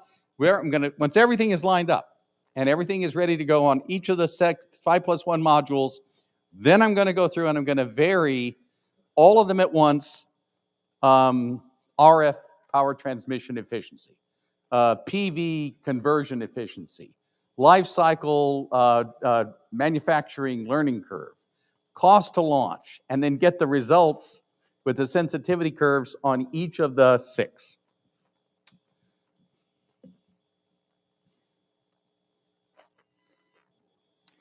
Common building blocks. And this is where it, yes, ma'am. Oh, okay, you're just stretching. Okay, okay. So in order to do the modeling, yeah, I tried, but I could not find any way in my own brain to use everybody's detailed assumptions on how they would do their concept, not even my own concept. So I did a common mass production and learning curves. That's the count. How many different connection modules are there? How many booms of a standard length? I think I used 12 meters.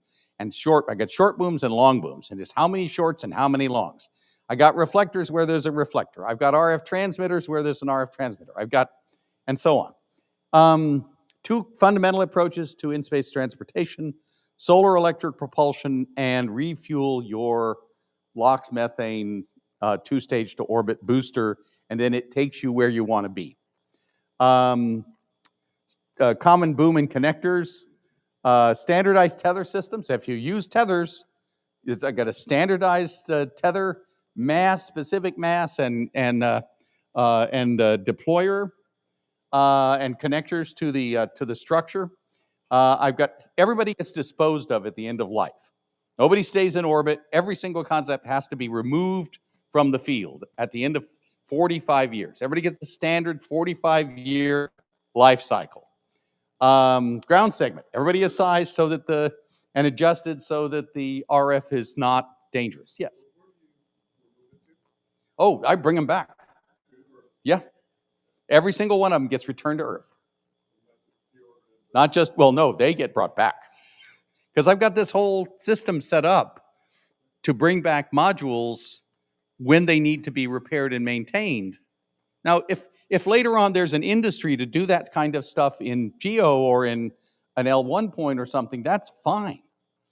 But for purposes of this analysis, I wanted to have a credible technical solution using an assumption, but not leave 10,000 tons of stuff in GEO for each SPS. Right, right. I used common technology assumptions where it was meaningful, unless somebody specified they wanted to have a different assumption. So everybody has the same solar power generation efficiency.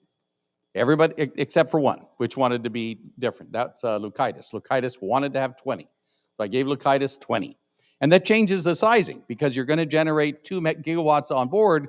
Your efficiency determines the area that the minimus area that you must have. Ground segments, as I mentioned, are all sized accordingly.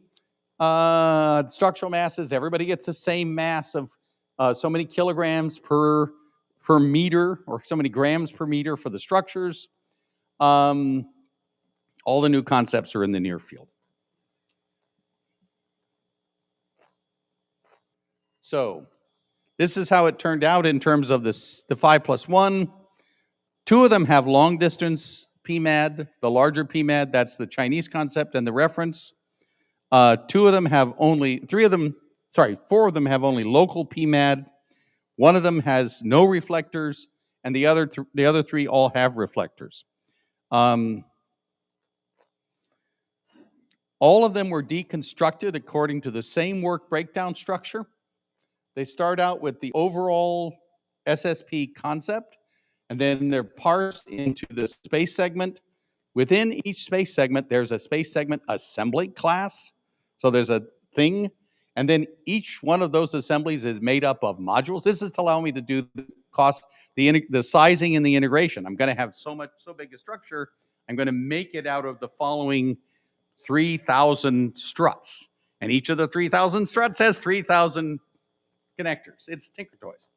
And then the technologies are handled only parametrically. And this is +1. These are the assemblies. Again, I'm not going to try to go through these because of time. And I'm doing okay. The one that's got the most assemblies is the 1979 reference. It's got all sorts of stuff, some of which has to do with the supporting systems like a space station for astronauts in GEO. The modular multiple rotating array SPS from China. They all have wireless power transmission. Some of them have wireless power transmission integrated, and I call that an energy conversion array. And then there's one down at the end which has an actual module, which is a spacecraft module with other subsystems, which is Leucidas. So and I've treated them all, like I said, fairly or equally at the technology level. Then all of them have, in one way or another, primary connecting structure. They all have power management and distribution somewhere and of some sort. Some of them have rotating structures. Some of them have supporting systems on board the platform. Supporting systems are things like debris detection or rendezvous and docking assistance, because you got to have things come in, so you got to have some kind of sensor system. I'm not going to get into details. I'm just trying to do accounting of all the different functionalities that are necessary for an operational solar power satellite infrastructure. I did a fair amount of work on the concept of operations for the set of systems. Deployment systems. Many of them have no onboard robotics. They assume that all that stuff is done by somebody else. Well, that's okay, but then the somebody else has to be accounted for in the ConOps and the life cycle costing for that concept. You don't get to push it outside your bubble, and then it doesn't count against you, but somebody who includes it gets counted against them. And then similar. So there's a whole set of and it really racks up fast. If you want to get it off your platform, it sounds good because you're going to have an in-space assembly and construction garage someplace near at hand, but that's a pricey thing. And that it really only gets to be economically interesting if you're going to make a bunch of SPS. And the way I handle that to be more fair to the people who use off-board support, I did a 1 SPS case and I did a 10 SPS case.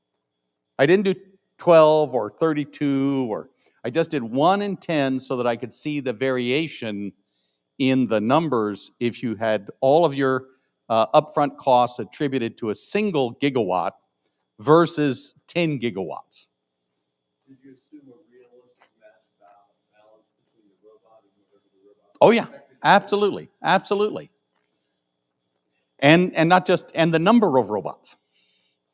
So this is the 1979 reference system updated. It's about a 1/4 kilometer diameter transmitter. It's only 1 gigawatt.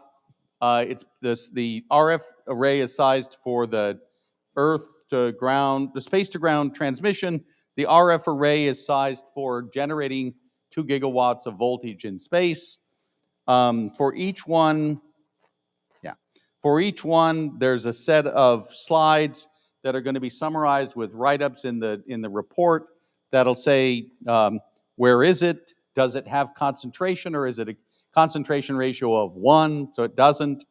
It's got separate PV. It's basically the satellite cycle is 100%. It's in geo, so it can operate, and it's got a pointing system, can operate continuously when there's sunlight. And then it lays out the structural array. The 1970 reference is the only one that's at 2.45 gigahertz, because that's I did that just basically for fun. I wanted to cover the waterfront. So I got a 2.45, I've got several 5.8s, and I got 110 gigahertz.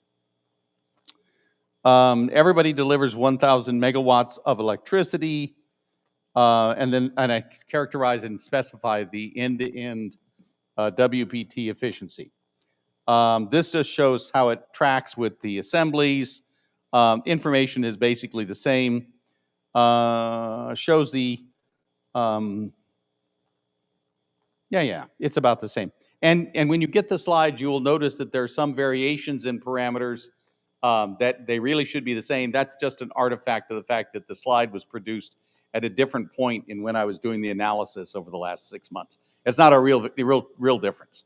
So I apologize for not having caught all the possible inconsistencies. This is a really interesting concept. This is the Chinese one.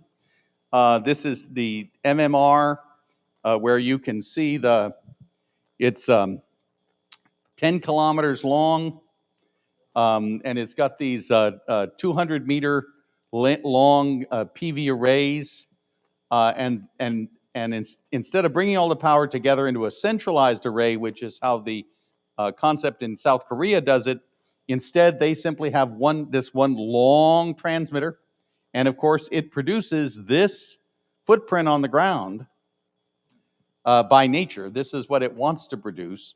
Yes, Kevin? Okay, you're just stretching. Okay. This is the way they show it in the paper that they published. So it doesn't look so bad. But if you look at it, the scale and the picture is different. The scale, X and Y are different. This is what it really looks like. Yeah. So they fudged it. If you don't look into the fine print, you get the impression, well, that's not so bad. Oh, I think it should be rotated 90 degrees. The long one becomes short and the short one becomes long. Yeah. But at any event, it's in the near field.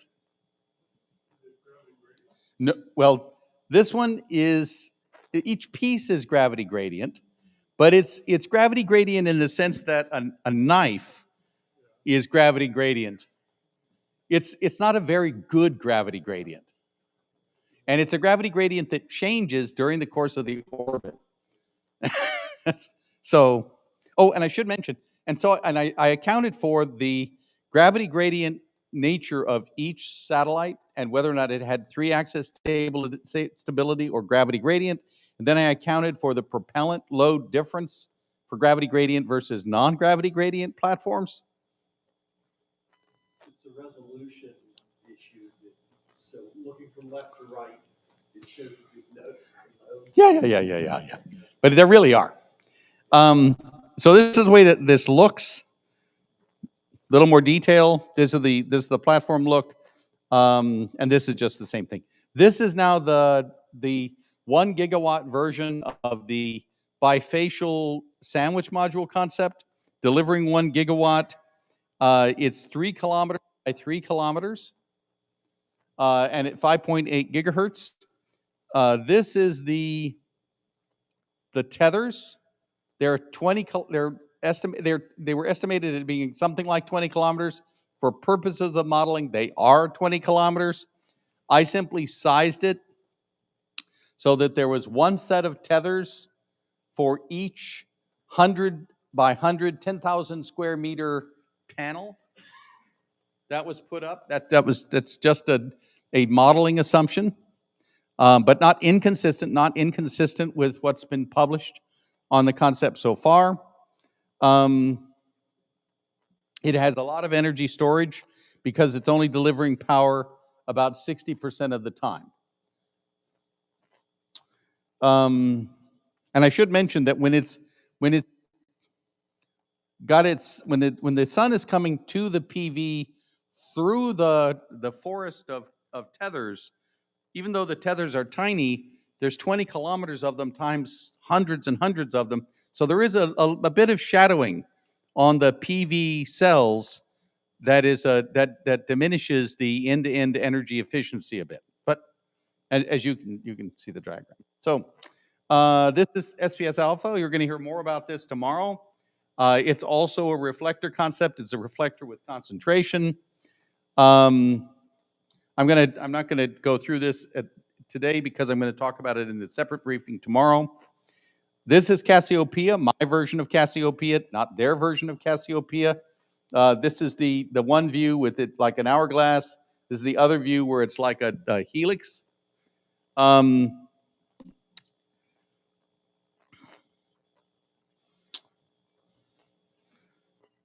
They originally had just one structure, end to end, covering several kilometers, and was a single boom. That was very, very hard. But they added a bunch of additional structural booms before I froze it in the study project. And this is Leucidas. So Leucidas has a stated requirement for 20% efficient PV array as of last year. And it's got a reflector, which is a planar reflector, which points sun pointed constantly in that concept. And it had adjustable tethers to allow variations in the specific distances and angles for the reflector array versus the RF transmitter. The RF transmitter is made up of a set of some hundreds of satellites. Each satellite has all the attitude control and the processing. Each one looks like a panel sat, like a flat sat, and they're all plugged together. It's really interesting because the concept at that time, I don't know about today, used electromagnetic torquers rather than propellant systems. So it doesn't use doesn't need fuel with attitude for attitude control because it dips into the Earth's magnetic field every orbit. As it dips, it goes into a region of the magnetic field. It's not polar, so you're okay. And it dips and cuts through the lines of the magnetic field. And if you've got power, and they have power, they can run current through a loop with each satellite and use it as a torquer. That's the concept. Yeah, but not with hundreds of them. That's predicated on a reasonable static magnetic field too, right? Oh, it is. Well, but yeah, but they're coming through it every day, so they got time to adjust and tweak it. Well, what happens though if that field shrinks or expands, similar to the atmosphere shrinking or expanding? Or moves. Moves is more likely these days. A lot of concern that the Earth's magnetic poles are shifting a bit. So, but The way satellites that get the magnetic field actually work is they have reaction wheels that Mhm. are controlling the attitude all the time, and then they interact with the magnetic field also. yep, yeah. You're exactly right. They're using the CMGs for the actual attitude control, and they're dumping the torque. Yeah, you're right. Okay. So here are some selected characteristics that this document. They're all 45 years. They're all 40% solar power conversion, except for Leucidas. The frequencies are given. All of them are 5.8, except to the reference and Leucidas. Power delivery is basically all the time, except during the spring and fall equinoxes, except for the bifacial SPS, which is about 60% of the time, and it has the hit for the equinoxes. And Leucidas it delivers power 99% of the time, but it takes 3 satellites to do it. So this is the power delivery requirement, not the utilization of fixed capacity, which is a lower number. The orbits are given, the attitude control, whether it has a co-orbiting platform or not. Most of them all have co-orbiting platforms. I will just mention, I'll put in a plug. I think that onboard servicing and robotics is a better solution for regular maintenance. So, and which is why I used it for SPS Alpha. I take the hit for the onboard mass being higher to avoid having it on a co-orbiting garage. The rule of thumb is if you wish to maintain something with the robot, first thing you do is you lock into the coordinate system of the work area. Yeah, yeah. And that's easy to do if you're living there. Right. Yeah, yeah. So here are some preliminary results. I'm not swearing to you these won't change during the next 6 weeks. The SPS reference updated for 1 gigawatt is about 11,000 metric tons. The concept in 1979 was like 53 or 55,000 tons for 5 gigawatts delivered. So this is almost exactly the same. This was not based on that number, and it was done grassroots. I counted and scaled and identified our WPT transmitter elements and the solar array and the goddamn rotating system. I won't say I wasn't shooting for this number. I'm just saying that it's all done with the grassroots numbers available. This one has about 300,000 modules, and that includes some things that are very modular, like the PV arrays, and some things that are not modular very much at all, which is the rotating gimbal at the transmitter. This makes a big difference. This number of modules versus the mass makes a big difference in the cost estimation relationship for the spacecraft platform, and therefore, and it's a consequence of the learning curve and the presumption that you need to do mass production in order to get low cost. What is an SSP? Yeah, single satellite, per satellite. Well, I say SSP because that includes the ground system and everything else. But yeah, it's the SSP here, this number, this mass, is just the solar power satellite. No, sorry. So this one is 11,000. As it turned out, the Chinese concept is also about 11,000, just independently, but not fully independently, because again, the assumptions on the technologies are similar. The bifacial SPS is the one that's got it operates about 60% of the time, still has to deliver 1 gigawatt continuous, and that works out to be about 38,000 metric tons. Well, no, the one that's a constellation is Leucidas, but Leucidas in this estimation is 3 satellites. Each one is 10,000 metric tons. I understand. I haven't finished all the levelized cost of electricity. I've done an integrated schedule of accounts over the 45 years. I use a net present value calculation using a 5% discount rate. I don't want to get into whether or not that's a good number or a bad number. That is just the number. I finance the money for the thing based on a 5% discount rate or 5% interest rate with a 20-year payoff on the note. So those are all included in these numbers. The 1979 reference, updated. Come on, there you go. Nope. Ended up about 15 cents a kilowatt hour as the levelized cost of energy. MMR ended up about 9 cents. The bifacial ends up around 15 cents. Alpha ends up at around 7 cents, and I haven't finished with Cassiopeia or Leucidas, but I'll just mention that Alpha is about 6,000 tons. Cassiopeia is about 8,000 tons, and Leucidas with the 3 platforms is about 30,000 tons. But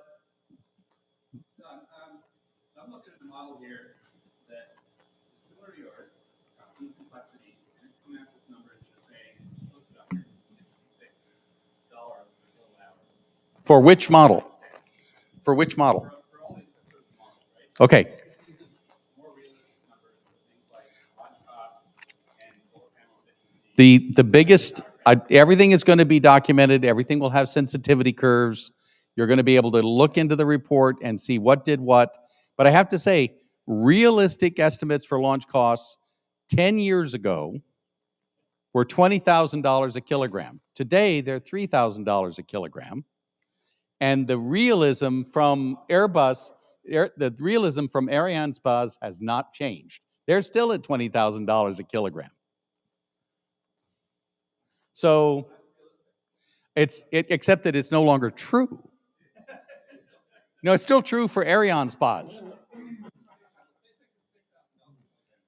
That is their price. That is not their cost.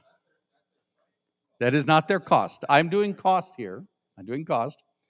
So I fully understand that these numbers are starting out here, and then the sensitivity analysis will look at if we don't have this learning curve as an example.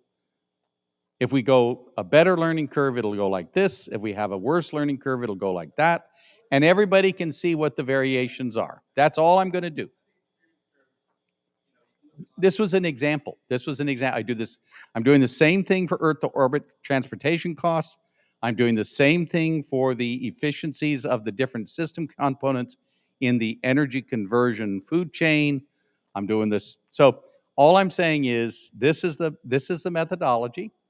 And the way that the NASA study that Nick had nothing to do with finishing approached the problem was by saying everything is worse than it was in 1979. And so based on their assumptions, the cost of a kilowatt hour of space solar power was radically higher than it would have been in 1979. And the way they did it was they said everything is as bad as it can possibly be. And then if we made it a little better, here's how it would get better. But we're going to start out with the worst assumption, like 10-year lifetime on the solar power satellite components.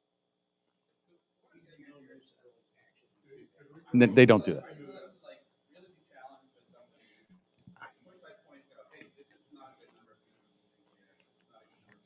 I am willing to be challenged, but I am also not willing to either take offense or to run back and forth and never finish this study. So I got to get the study done, and I got to fully document what the study does and does not do, and provide references. I think I have really good references for satellite or space systems rather, with lifetimes on the order of 30 to 40 years. Really good references. Now, would that be achieved for these? I don't know. But the data for LEO satellites, i.e. the ones that are designed to go out and deorbit, the one for GEO satellites where they're designed to go obsolete because the payloads are going to be obsolete anyway. So why in the world refuel GEO satellites? All of those numbers are not germane to this problem per se. They're inputs. They're not authoritative with regard to this problem.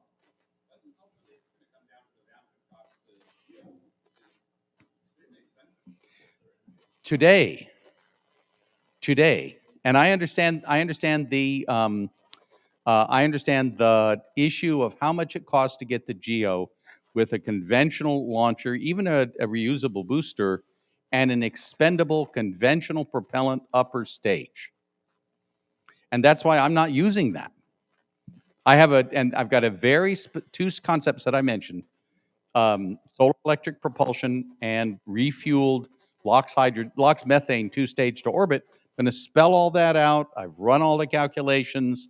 I can tell you how many Earth orbits of a 200-ton payload, LOX methane, TSTO per 200 tons of payload, how many launches for each round trip to GEO? And I'll just lay all that out. Now, do I know exactly what the price is going to be for a TSTO of that kind? No, of course not. But I'm just going to spell it out and say, here's my number. And here's what that means if it's twice that, half that, 3 times that, and so on. So, and all of those details will be available and testable. But the study will get done. I owe it to Dale. Yeah, I understand that. I understand that. Sure. This whole near field park thing, that's kind of new to me, like it's new to you. So, sorry, I have to pull that. But the near field park thing is a bit of a red herring. We're talking about focus gaussian beams. So like a near field park thing usually implies like uniform distribution. So when you can change the phase front across the transition, like the near field park kind of is meaningless because if you have a focus gaussian beam at the beam waist, it acts like the far field even though it's not. So there's like Right. It's a little bit.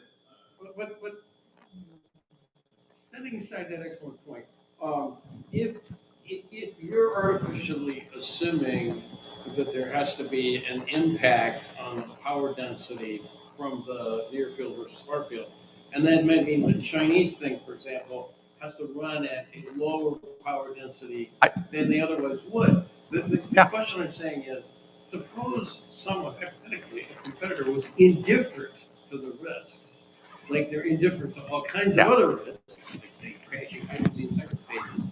Okay, and they just said, well, we're not going to care about your 200 whatever limit. We're going to run it up to 5,000 or whatever. And then if that dramatically impacted the cost per watt. It doesn't. Okay, that's anyway. I'm just saying. Simple answer is it doesn't. It doesn't. It makes a difference, It makes it different. but it's because the rectenna is either larger or smaller. But the rectenna is a comparatively small part of the total cost. Most of the cost is in the space hardware and its assembly and its transportation. So that if the total thing costs like 20 billion, the rectenna is like 2 billion. Okay. So maybe it'd be another $500 million. Well, or no, and it's assumed to be safe. At the moment, I'm assuming that I can change it to be safe. It would be an extra 500 million. I understand that. I understand that. Anyway, heading to the reception. Anybody who wants to continue the conversation, please let me know. Also a reminder, 24:55 tonight. Thank you for anybody online for hanging in.